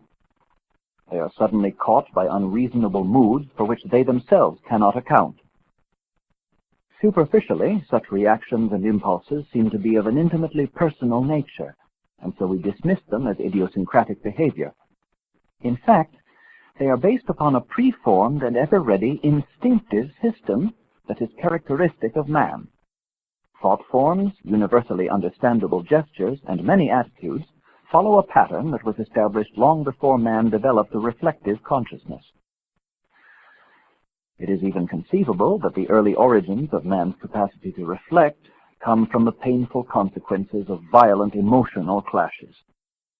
We cannot know whether this kind of experience was actually the initial cause of the development of human consciousness.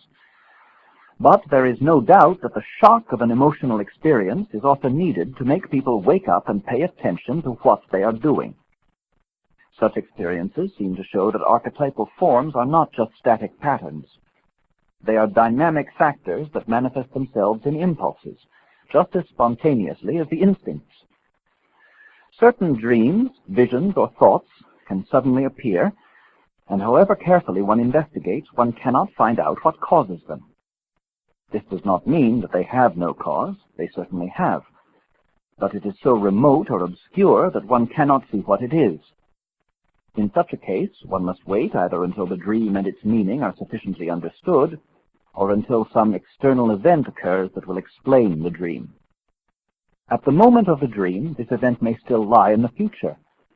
But just as our conscious thoughts often occupy themselves with the future and its possibilities, so do the unconscious and its dreams. Dreams may have an anticipatory or prognostic aspect, and anybody trying to interpret them must take this into consideration, especially where an obviously meaningful dream does not provide a context sufficient to explain it. Such a dream often comes right out of the blue, and one wonders what could have prompted it. Of course, if one knew its ulterior message, its cause would be clear, for it is only our consciousness that does not yet know. The unconscious seems already informed, and to have come to a conclusion that is expressed in the dream. In fact, the unconscious seems to be able to examine and to draw conclusions from facts, much as consciousness does. It can even use certain facts and anticipate their possible results just because we are not conscious of them. But as far as one can make out from dreams, the unconscious makes its deliberations instinctively. The distinction is important. Logical analysis is the prerogative of consciousness. We select with reason and knowledge. The unconscious, however, seems to be guided chiefly by instinctive trends, represented by corresponding thought forms, that is, by the archetypes. A doctor who is asked to describe the course of an illness will use such rational concepts as infection or fever. The dream is more poetic. It presents the diseased body as a man's earthly house, and the fever as the fire that is destroying it. Something that is of a more or less unknown nature has been intuitively grasped by the unconscious and submitted to an archetypal treatment. This suggests that, instead of the process of reasoning that conscious thought would have applied, the archetypal mind has stepped in and taken over the task of prognostication. The archetypes thus have their own initiative and their own specific energy. These powers enable them both to produce a meaningful interpretation in their own symbolic style and to interfere in a given situation with their own impulses and their own thought formations. In this respect, they function like complexes. They come and go very much as they please, and often they obstruct or modify our conscious intentions in an embarrassing way. One can perceive the specific energy of archetypes when we experience the peculiar fascination that accompanies them. They seem to hold a special spell. Such a peculiar quality is also characteristic of the personal complexes, and just as personal complexes have their individual history, so do social complexes of an archetypal character. But while personal complexes never produce more than a personal bias, archetypes create myths, religions, and philosophies that influence and characterize whole nations and epochs of history. We regard the personal complexes as compensations for one-sided or faulty attitudes of consciousness. In the same way, myths of a religious nature can be interpreted as a sort of mental therapy for the sufferings and anxieties of mankind in general: hunger, war, disease, old age, death. The universal hero myth, for example, always refers to a powerful man or god-man who vanquishes evil in the form of dragons, serpents, monsters, demons, and so on, and who liberates his people from destruction and death. The narration or ritual repetition of sacred texts and ceremonies, and the worship of such a figure with dances, music, hymns, prayers, and sacrifices, grip the audience with numinous emotions, as if with magic spells, and exalt the individual to an identification with the hero. If we try to see such a situation with the eyes of the believer, we can perhaps understand how the ordinary man can be liberated from his personal impotence and misery, and be endowed, at least temporarily, with an almost superhuman quality. Often enough, such a conviction will sustain him for a long time and give a certain style to his life. It may even set the tone of a whole society. It is commonly assumed that on some given occasion in prehistoric times, the basic mythological ideas were invented by a clever old philosopher or prophet, and ever afterward believed by a credulous and uncritical people. It is said that stories told by a power-seeking priesthood are not true, but merely wishful thinking. But the very word invent is derived from the Latin invenire, and means to find, and hence to find something by seeking it. In the latter case, the word itself hints at some foreknowledge of what you are going to find. The further we delve into the origins of a collective image, or to express it in ecclesiastical language, of a dogma, the more we uncover a seemingly unending web of archetypal patterns that, before modern times, were never the object of conscious reflection. Thus, paradoxically enough, we know more about mythological symbolism than did any generation before our own. The fact is that in former times men did not reflect upon their symbols. They lived them and were unconsciously animated by their meaning. I will illustrate this by an experience I once had with the primitives of Mount Elgon in Africa. Every morning at dawn, they leave their huts and breathe or spit into their hands, which they then stretch out to the first rays of the sun, as if they were offering either their breath or their spittle to the rising god, to Mungu. This Swahili word, which they used in explaining the ritual act, is derived from a Polynesian root equivalent to mana or mulungu. These and similar terms designate a power of extraordinary efficiency and pervasiveness, which we should call divine. Thus the word Mungu is their equivalent for Allah or God. When I asked them what they meant by this act or why they did it, they were completely baffled. They could only say, "We have always done it. It has always been done when the sun rises." They laughed at the obvious conclusion that the sun is Mungu. The sun, indeed, is not Mungu when it is above horizon. Mungu is the actual moment of the sunrise. What they were doing was obvious to me, but not to them. They just did it, never reflecting on what they did. They were consequently unable to explain themselves. I concluded that they were offering their souls to Mungu because the breath of life and the spittle mean soul substance. To breathe or spit upon something conveys a magical effect, as, for instance, when Christ used spittle to cure the blind, or where a son inhales his dying father's last breath in order to take over the father's soul. It is most unlikely that these Africans ever, even in the remote past, knew any more about the meaning of their ceremony. In fact, their ancestors probably knew even less, because they were more profoundly unconscious of their motives and thought less about their doings. Goethe's Faust aptly says, Im Anfang war die Tat. In the beginning was the deed. Deeds were never invented, they were done. Thoughts, on the other hand, are a relatively late discovery of man. First, he was moved to deeds by unconscious factors. It was only a long time afterward that he began to reflect upon the causes that had moved him, and it took him a very long time indeed to arrive at the preposterous idea that he must have moved himself, his mind being unable to identify any other motivating force than his own. We should laugh at the idea of a plant or an animal inventing itself. Yet there are many people who believe that the psyche or mind invented itself, and thus was the creator of its own existence. As a matter of fact, the mind has grown to its present state of consciousness as an acorn grows into an oak, or as saurians developed into mammals. As it has for so long been developing, so it still develops, and thus we are moved by forces from within as well as by stimuli from without. These inner motives spring from a deep source that is not made by consciousness and is not under its control.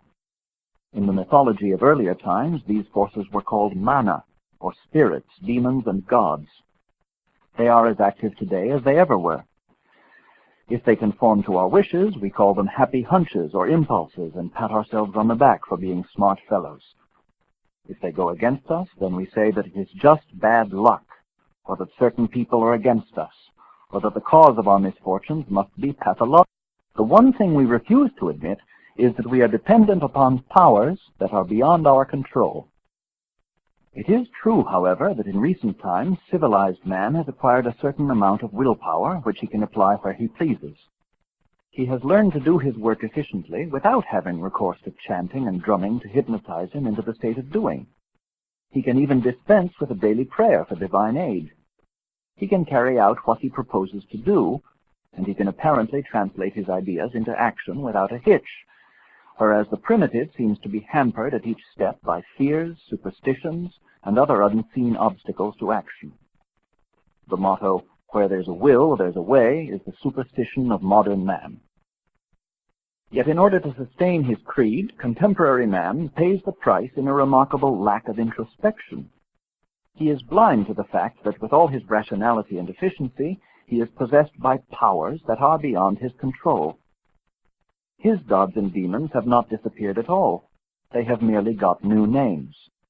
I'm on the run with restlessness, vague apprehensions, psychological complications, an insatiable need for pills, alcohol, tobacco, food, and above all, a large array of neuroses.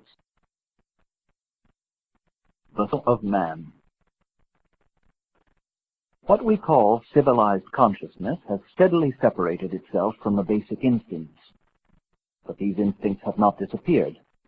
They have merely lost their contact with our consciousness and are thus forced to assert themselves in an indirect fashion. This may be by means of physical symptoms in the case of a neurosis, or by means of incidents of various kinds, like unaccountable moods, unexpected forgetfulness, or mistakes in speech. A man likes to believe that he is the master of his soul. Unable to control his moods and emotions, or to be conscious of the myriad secret ways in which unconscious factors insinuate themselves into his arrangements and decisions, he is certainly not his own master. These unconscious factors owe their existence to the autonomy of the archetypes. Modern man protects himself against seeing his own split state by a system of compartments. Certain areas of outer life and of his own behavior are kept, as it were, in separate drawers, and are never confronted with one another. As an example of this so-called compartment psychology, I remember the case of an alcoholic who had come under the laudable influence of a certain religious movement and, fascinated by its enthusiasm, had forgotten that he needed a drink. He was obviously and miraculously cured by Jesus, and he was correspondingly displayed as a witness to divine grace or to the efficiency of the said religious organization. But after a few weeks of public confessions, the novelty began to pale, and some alcoholic refreshment seemed to be indicated, and so he drank again. But this time, the helpful organization came to the conclusion that the case was pathological and obviously not suitable for an intervention by Jesus. So they put him into a clinic to let the doctor do better than the divine healer. This is an aspect of the modern cultural mind that is worth looking into. It shows an alarming degree of dissociation and psychological confusion. If, for a moment, we regard mankind as one individual, we see that the human race is like a person carried away by unconscious powers, and the human race also likes to keep certain problems tucked away in separate drawers. But this is why we should give a great deal of consideration to what we are doing, for mankind is now threatened by self-created and deadly dangers that are growing beyond our control. Our world is, so to speak, dissociated like a neurotic.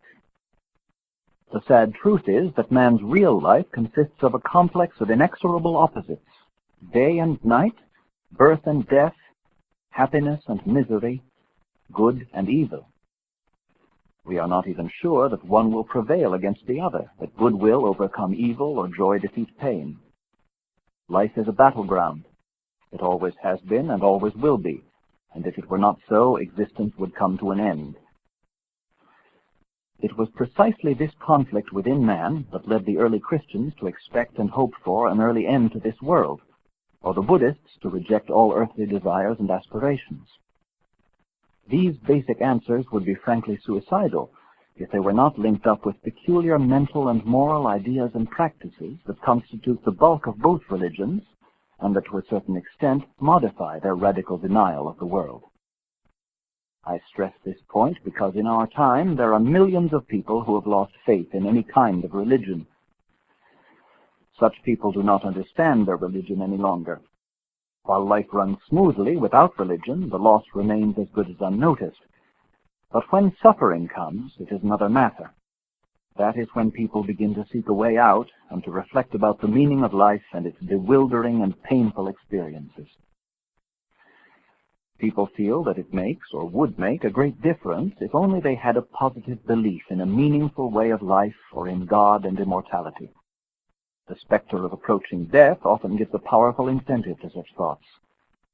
From time immemorial, men have had ideas about a supreme being, one or several, and about the land of the hereafter. Only today do they think that they can do without such ideas. Because we cannot discover God's throne in the sky with a radio telescope, or establish for certain that a beloved father or mother is still about in a more or less corporeal form, people assume that such ideas are not true. I would rather say that they are not true enough, for these are conceptions of a kind that have accompanied human life from prehistoric times and that still break through into consciousness at any provocation. Modern man may assert that he can dispense with them, and he may bolster his opinion by insisting that there is no scientific evidence of their truth, or he may even regret the loss of his convictions. But since we are dealing with invisible and unknowable things, for God is beyond human understanding and there is no means of proving immortality, why should we bother about evidence? Even if we did not know by reason our need for salt in our food, we should nonetheless profit from its use. We might argue that the use of salt is a mere illusion of taste or a superstition, but it would still contribute to our well-being. Why then should we deprive ourselves of views that would prove helpful in crises and would give a meaning to our existence? And how do we know that such ideas are not true? Many people would agree with me if I stated flatly that such ideas are probably illusions. What they fail to realize is that the denial is as impossible to prove as the assertion of religious belief. We are entirely free to choose which point of view we take. It will in any case be an arbitrary decision. There is, however, a strong empirical reason why we should cultivate thoughts that can never be proved. It is that they are known to be useful. Man positively needs general ideas and convictions that will give a meaning to his life and enable him to find a place for himself in the universe. He can stand the most incredible hardships when he is convinced that they make sense. He is crushed when, on top of all his misfortunes, he has to admit that he is taking part in a tale told by an idiot. It is the role of religious symbols to give a meaning to the life of man. The Pueblo Indians believe that they are the sons of Father Sun, and this belief endows their life with a perspective and a goal that goes far beyond their limited existence. It gives them ample space for the unfolding of personality and permits them a full life as complete persons. Their plight is infinitely more satisfactory than that of a man in our own civilization, who knows that he is and will remain nothing more than an underdog with no inner meaning to his life. A sense of a wider meaning to one's existence is what raises a man beyond mere getting and spending. If he lacks this sense, he is lost and miserable. Had St. Paul been convinced that he was nothing more than a wandering weaver of carpets, he certainly would not have been the man he was. His real and meaningful life lay in the inner certainty that he was the messenger of the Lord. One may accuse him of suffering from megalomania, but this opinion pales before the testimony of history and the judgment of subsequent generations. The myth that took possession of him made him something greater than a mere craftsman. Such a myth, however, consists of symbols that have not been invented consciously. They have happened. It was not the man Jesus who created the myth of the God-man for many centuries before his birth. He himself was seized by this symbolic idea, which, as St. Mark tells us, lifted him out of the narrow life of the Nazarene carpenter. Myths go back to the primitive storyteller and his dreams, to men moved by the stirring of their fantasies. These people were not very different from those whom later generations have called poets or philosophers. Primitive storytellers did not concern themselves with the origin of their fantasies. It was very much later that people began to wonder where a story originated. Yet, centuries ago, in what we now call ancient Greece, men's minds were advanced enough to surmise that the tales of the gods were nothing but archaic and exaggerated traditions of long-buried kings or chieftains. Men already took the view that the myth was too improbable to mean what it said. They therefore tried to reduce it to a generally understandable form. In more recent times, we have seen the same thing happen with dream symbolism. We became aware, in the years when psychology was in its infancy, that dreams had some importance. But just as the Greeks persuaded themselves that their myths were merely elaborations of rational or normal history, so some of the pioneers of psychology came to the conclusion that dreams did not mean what they appeared to mean. The images or symbols that they presented were dismissed as bizarre forms in which repressed contents of the psyche appeared to the conscious mind. It thus came to be taken for granted that a dream meant something other than its obvious statement. I have already described my disagreement with this idea, a disagreement that led me to study the form as well as the content of dreams. Why should they mean something different contents? Is there anything in nature that is other than it is? The dream is a normal and natural phenomenon, and it does not mean something it is not. The Talmud even says, the dream is its own interpretation. The confusion arises because the dream's contents are symbolic and thus have more than one meaning. The symbols point in different directions from those we apprehend with the conscious mind, and therefore they relate to something either unconscious or at least not entirely conscious. To the scientific mind, such phenomena as symbolic ideas are a nuisance because they cannot be formulated in a way that is satisfactory to intellect and logic. They are by no means the only case of this kind in psychology. The trouble begins with the phenomenon of affect or emotion, which evades all the attempts of the psychologist to pin it down with a final definition. The cause of the difficulty is the same in both cases, the intervention of the unconscious. I know enough of the scientific point of view to understand that it is most annoying to have to deal with facts that cannot be completely or adequately grasped. The trouble with these phenomena is that the facts are undeniable and yet cannot be formulated in intellectual terms. For this, one would have to be able to comprehend life itself, for it is life that produces emotions and symbolic ideas. The academic psychologist is perfectly free to dismiss the phenomenon of emotion or the concept of the unconscious, or both, from his consideration. Yet they remain facts to which the medical psychologist at least has to pay due attention, for emotional conflicts and the intervention of the unconscious are the classical features of his science.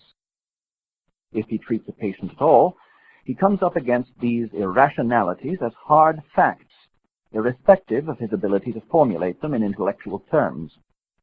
It is therefore quite natural that people who have not had the medical psychologist's experience find it difficult to follow what happens when psychology ceases to be a tranquil pursuit for the scientist in his laboratory and becomes an active part of the adventure of real life. Target practice on a shooting range is far from a battlefield.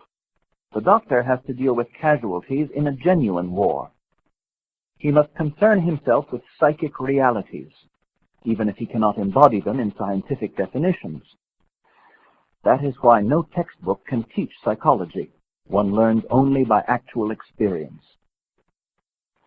We can see this point clearly when we examine certain well-known symbols.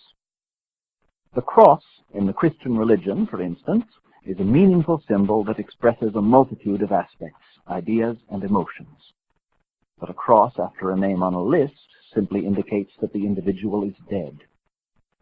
The phallus functions as an all-embracing symbol in the Hindu religion, but if a street urchin draws one on a wall, it just reflects an interest in his penis. Because infantile and adolescent fantasies often continue far into adult life, many dreams occur in which there are unmistakable sexual allusions. It would be absurd to understand them as anything else. But when a mason speaks of monks and nuns to be laid upon each other, or an electrician of male plugs and female sockets, it would be ludicrous to suppose that he is indulging in glowing adolescent fantasies. He is simply using colorful, descriptive names for his materials. When an educated Hindu talks to you about the lingam, the phallus that represents the god Shiva in Hindu mythology, you will hear things we Westerns would never connect with the penis. The lingam is certainly not an obscene allusion, nor is the cross merely a sign of death. Much depends upon the maturity of the dreamer who produces such an image. The interpretation of dreams and symbols demands intelligence.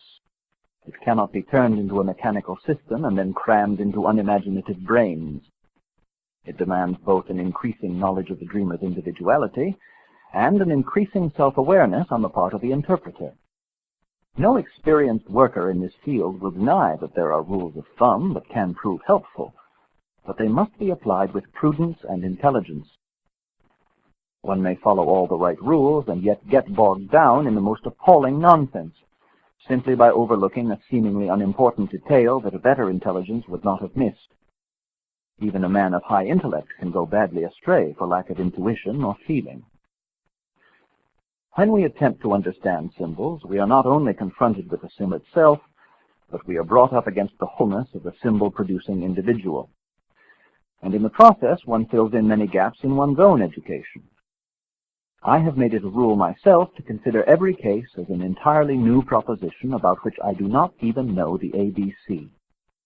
Routine responses may be practical and useful while one is dealing with the surface, but as soon as one gets in touch with the vital problems, life itself takes over, and even the most brilliant theoretical premises become ineffectual words.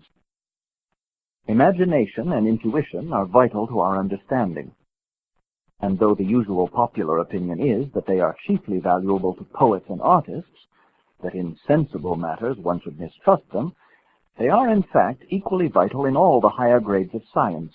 Here they play an increasingly important role, which supplements that of a rational intellect and its application to a specific problem.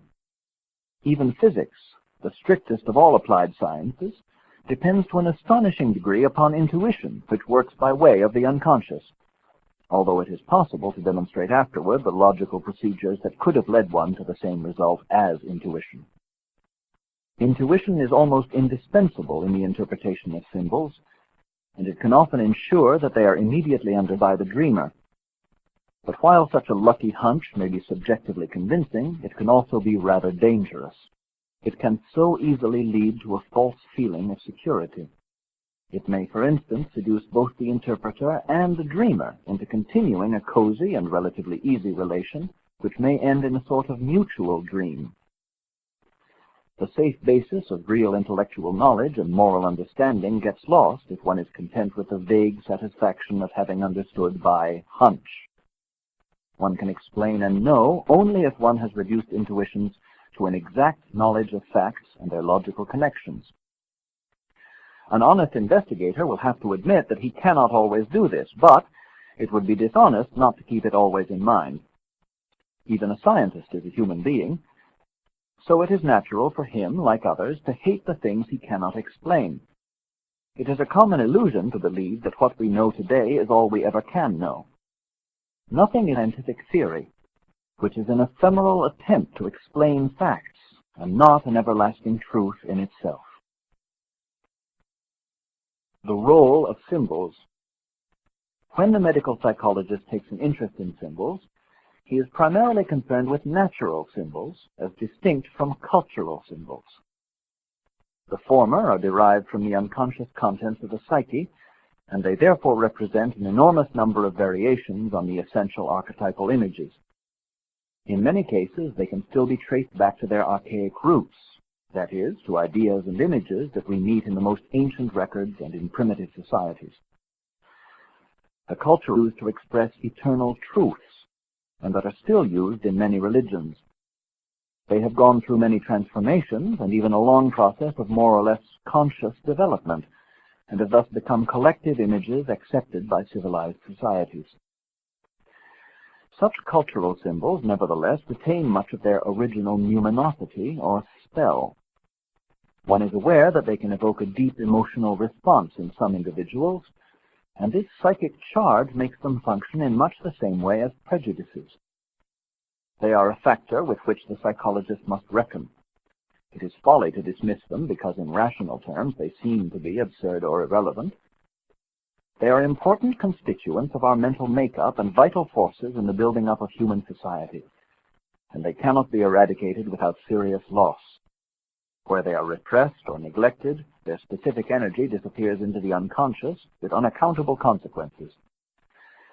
The psychic energy that appears to have been lost in this way, in fact, serves to revive and intensify whatever is uppermost in the unconscious, tendencies, perhaps, that have hitherto had no chance to express themselves, or at least have not been allowed an uninhibited existence in our consciousness. Such tendencies form an ever-present and potentially destructive shadow to our conscious mind. Even tendencies that might in some circumstances be able to exert a beneficial influence are transformed into demons when they are repressed. This is why many well-meaning people are understandably afraid of the unconscious, and incidentally of psychology. Modern man does not understand how much his rationalism, which has destroyed his capacity to respond to numinous symbols and ideas, has put him at the mercy of the psychic underworld. He has freed himself from superstition, or so he believes, but in the process he has lost his spiritual values to a positively dangerous degree. His moral and spiritual tradition has disintegrated, and he is now paying the price for this breakup in worldwide disorientation and dissociation. Anthropologists have often described what happens to a primitive society when its spiritual values are exposed to the impact of modern civilization. Its people lose the meaning of their lives, their social organization disintegrates, and they themselves morally decay. We are now in the same condition, but we have never really understood what we have lost, for our spiritual leaders, unfortunately, were more interested in protecting their institutions than in understanding the mystery that symbols present. In my opinion, faith does not exclude thought, which is man's strongest weapon. But unfortunately, many believers seem to be so afraid of science, and incidentally of psychology, that they turn a blind eye to the numinous psychic powers that forever control man's fate. We have stripped all things of their mystery and numinosity. Nothing is holy any longer. In earlier ages, as instinctive concepts welled up in the mind of man, his conscious mind could no doubt integrate them into a coherent psychic pattern. But the civilized man is no longer able to do this. His advanced consciousness has deprived itself of the means by which the auxiliary contributions of the instincts and the unconscious can be assimilated. These organs of assimilation and integration were numinous symbols, held holy by common consent. Today, for instance, we talk of matter. We describe its physical properties. We conduct laboratory experiments to demonstrate some of its aspects. But the word matter remains a dry, inhuman, and purely intellectual concept, without any psychic significance for us. How different was the former image of matter, the Great Mother, that could encompass and express the profound emotional meaning of Mother Earth. In the same way, what was the spirit is now identified with intellect, and thus ceases to be the father of all. It has degenerated to the limited ego thoughts of man. The immense emotional energy expressed in the image of our Father vanishes into the sand of an intellectual desert. As scientific understanding has grown, so our world has become dehumanized. Man feels himself isolated in the cosmos because he is no longer involved in nature and has lost his emotional, unconscious identity with natural phenomena. These have slowly lost their symbolic implications. Thunder is no longer the voice of an angry god, nor is lightning his avenging missile. No river contains a spirit. No tree is the life principle of a man. No snake, the embodiment of wisdom. No mountain cave, the home of a great demon. No voices now speak to man from stones, plants, and animals, nor does he speak to them believing they can hear. His contact with nature has gone, and with it has gone the profound emotional energy that this symbolic connection supplied. This enormous loss is compensated for by the symbols of our dreams. They bring up our original nature, its instincts and peculiar thinking. Unfortunately, however, they express their contents in the language of nature, which is strange and incomprehensible to us. It therefore confronts us with the task of translating it into the rational words and concepts of modern speech, which has liberated itself from its primitive encumbrances, notably from its mystical participation with the things it describes.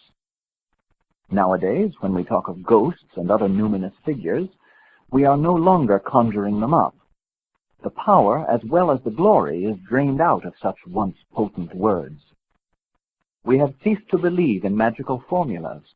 Not many taboos and similar restrictions are left, and our world seems to be disinfected of all such superstitious noumena as witches, warlocks, and worry cows, to say nothing of werewolves, vampires, bush souls, and all the other bizarre beings that populated the primeval forest.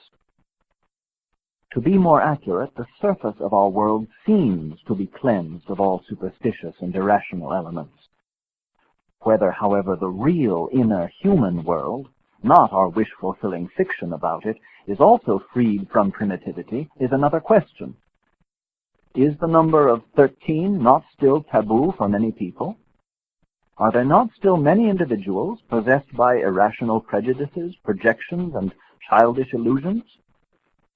A realistic picture of the human mind reveals many such primitive traits and survivals, which are still playing their roles just as if nothing had happened during the last 500 years. It is essential to appreciate this point. Modern man is in fact a curious mixture of characteristics acquired over the long ages of his mental development. This mixed-up being is the man and his symbols that we have to deal with, and we must scrutinize his mental products very carefully indeed. Skepticism and scientific conviction exist in him side by side with old-fashioned prejudices, outdated habits of thought and feeling, obstinate misinterpretations, and blind ignorance. Such are the contemporary human beings who produce the symbols we psychologists investigate. In order to explain these symbols and their meaning, it is vital to learn whether their representations are related to purely personal experience, or whether they have been chosen by a dream for its particular purpose from a store of general conscious knowledge. Take, for instance, a dream in which the number 13 occurs. The question is whether the dreamer himself habitually believes in the unlucky quality of the number, or whether the dream merely alludes to people who still indulge in such superstitions. The answer makes a great difference to the interpretation.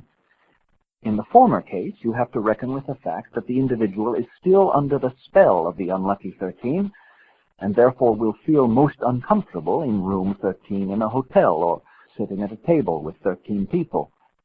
In the latter case, 13 may not mean any more than a discourteous or abusive remark. The superstitious dreamer still feels the spell of 13. The more rational dreamer has stripped 13 of its original emotional overtones. This argument illustrates the way in which archetypes appear in practical experience. They are at the same time both images and emotions. One can speak of an archetype only when these two aspects are simultaneous. When there is merely the image, then there is simply a word picture of little consequence. But by being charged with emotion, the image gains numinosity or psychic energy. It becomes dynamic, and consequences of some kind must flow from it. I am aware that it is difficult to grasp this concept because I am trying to use words to describe something whose very nature makes it incapable of precise definition. But since so many people have chosen to treat archetypes as if they were part of a mechanical system that can be learned by rote, it is essential to insist that they are not mere names or even philosophical concepts. They are pieces of life itself, images that are integrally connected to the living individual by the bridge of the emotions. That is why it is impossible to give an arbitrary or universal interpretation of any archetype. It must be explained in the manner indicated by the whole life situation of the particular individual to whom it relates. Thus, in the case of a devout Christian, the symbol of the cross can be interpreted only in its Christian context, unless the dream produces a very strong reason to look beyond it. Even then, the specific Christian meaning should be kept in mind. But one cannot say that at all times and in all circumstances the symbol of the cross has the same meaning. If that were so, it would be stripped of its numinosity, lose its vitality, and become a mere word. Those who do not realize the special feeling tone of the archetype end with nothing more than a jumble of mythological concepts, which can be strung together to show that everything means anything or nothing at all. All the corpses in the world are chemically identical, but living individuals are not. Archetypes come to life only when one patiently tries to discover why and in what fashion they are meaningful to a living individual. The mere use of words is futile when you do not know what they stand for. This is particularly true in psychology, where we speak of archetypes like the anima and animus, the wise man, the great mother, and so on. You can know all about the saints, sages, prophets, and other godly men, and all the great mothers of the world. But if they are mere images whose numinosity you have never experienced, it will be as if you were talking in a dream, for you will not know what you are talking about. The mere words you use will be empty and valueless. They gain life and meaning only when you try to take into account their numinosity, that is, their relationship to the living individual.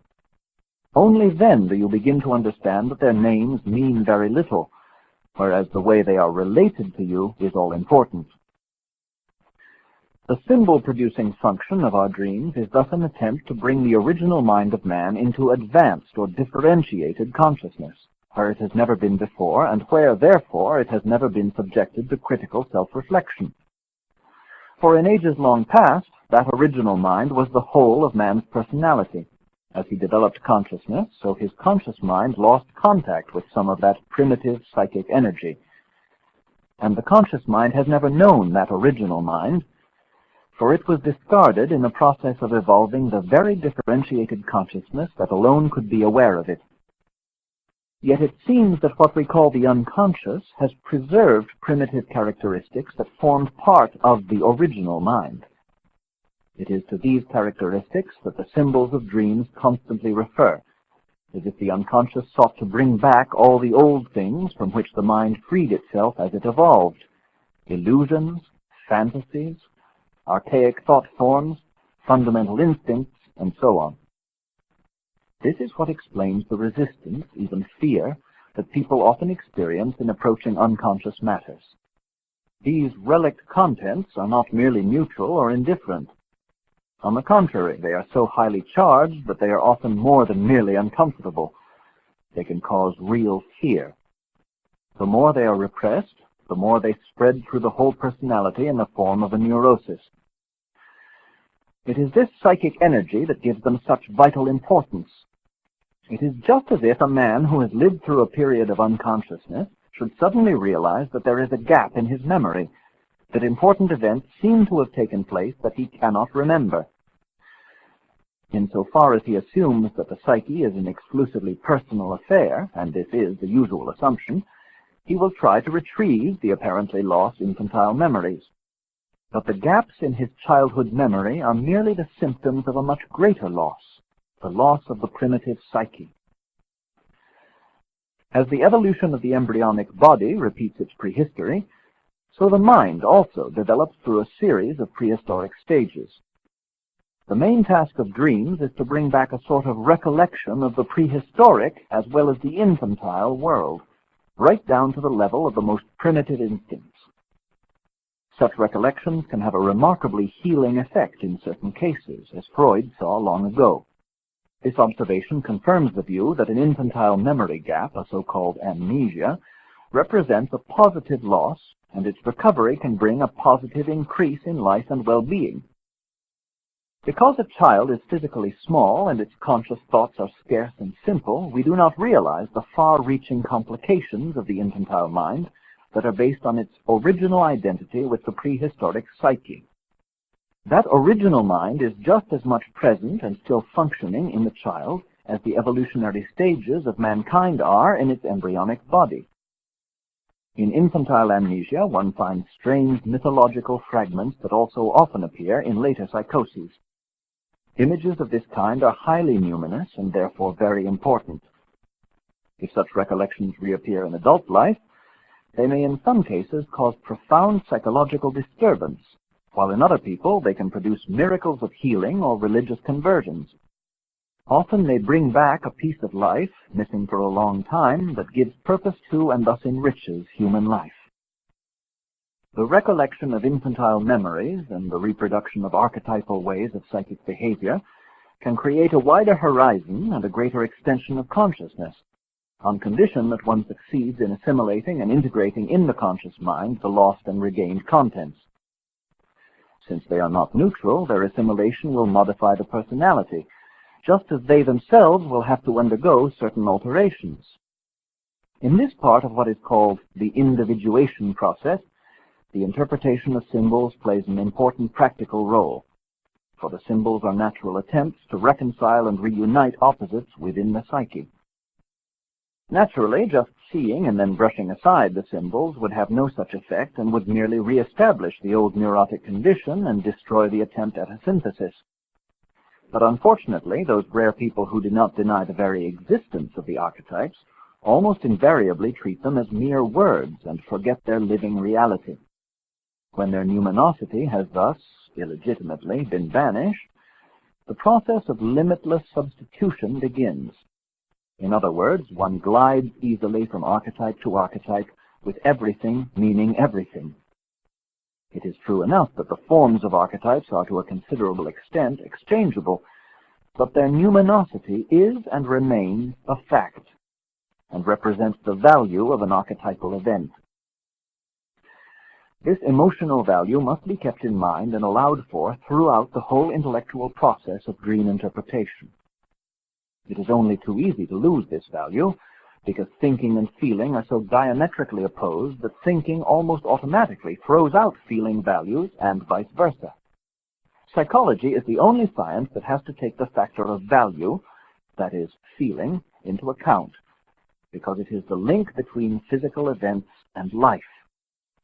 Psychology is often accused of not being scientific on this account, but its critics fail to understand the scientific and practical necessity of giving due consideration to feeling. Healing the split. Our intellect has created a new world that dominates nature and has populated it with monstrous machines.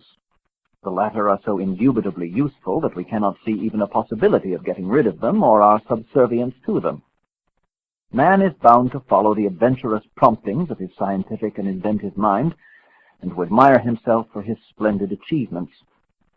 At the same time, his genius shows the uncanny tendency to invent things that become more and more dangerous because they represent better and better means for wholesale suicide. In view of the rapidly increasing avalanche of world population, man has already begun to seek ways and means of keeping the rising flood at bay. But nature may anticipate all our attempts by turning against man his own creative mind. The H-bomb, for instance, would put an effective stop to overpopulation. In spite of our proud domination of nature, we are still her victims, for we have not even learned to control our own nature. Slowly, but it appears inevitably, we are courting disaster. There are no longer any gods whom we can invoke to help us. The great religions of the world suffer from increasing anemia because the helpful noumena have fled from the woods, rivers, and mountains, and from animals, and the god-men have disappeared underground into the unconscious. There we fool ourselves that they lead an ignominious existence among the relics of our past. Our present lives are dominated by the goddess Reason, who is our greatest and most tragic illusion.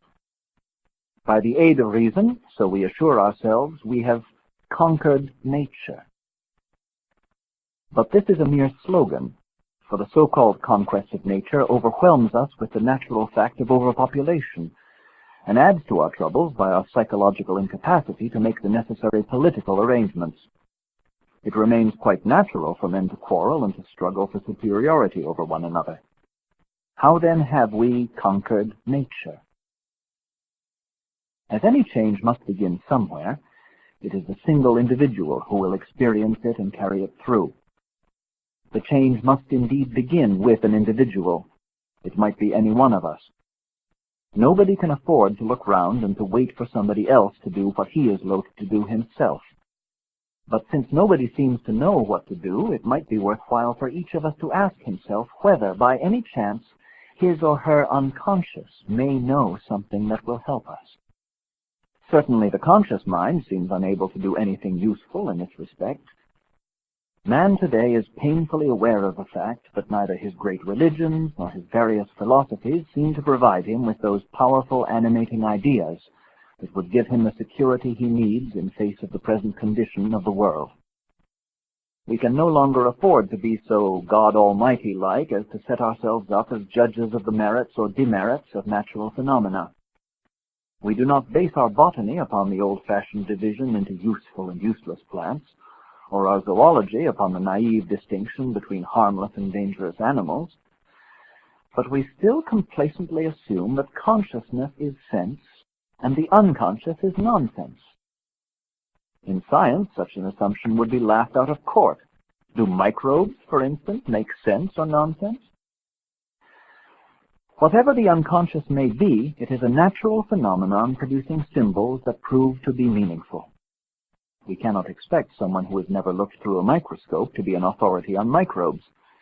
In the same way, no one who has not made a serious study of natural symbols can be considered a competent judge in this matter. But the general undervaluation of the human soul is so great that neither the great religions, nor the philosophies, nor scientific rationalism have been willing to look at it twice. I have spent more than half a century in investigating natural symbols, and I have come to the conclusion that dreams and their symbols are not stupid and meaningless. On the contrary, dreams provide the most interesting information for those who take the trouble to understand their symbols. The results, it is true, have little to do with such worldly concerns as buying and selling, but the meaning of life is not exhaustively explained by one's business life, nor is the deep desire of the human heart answered by a bank account. In a period of human history when all available energy is spent in the investigation of nature, very little attention is paid to the essence of man, which is his psyche, although many researches are made into its conscious functions. But the really complex and unfamiliar part of the mind, from which symbols are produced, is still virtually unexplored. It seems almost incredible that though we receive signals from it every night, deciphering these communications seems too tedious for any but a very few people to be bothered with it. Man's greatest instrument, his psyche, is little thought of, and it is often directly mistrusted and despised. It's only psychological too often means it is nothing. Where exactly does this immense prejudice come from? We have obviously been so busy with the question of what we think that we entirely forget to ask what the unconscious psyche thinks about us. The ideas of Sigmund Freud confirmed for most people the existing contempt for the psyche. Before him it had been merely overlooked and neglected. It has now become a dump for moral refuse. This modern standpoint is surely one-sided and unjust. It does not even accord with the known facts. Our actual knowledge of the unconscious shows that it is a natural phenomenon, and that, like nature herself, it is at least neutral. It contains all aspects of human nature, light and dark, beautiful and ugly, good and evil, profound and silly. The study of individual as well as of collective symbolism is an enormous task, and one that has not yet been mastered. But a beginning has been made at last. The early results are encouraging, and they seem to indicate an answer to many so far unanswered questions of present-day mankind. This is Julian Lopez Morillas. Thank you for listening.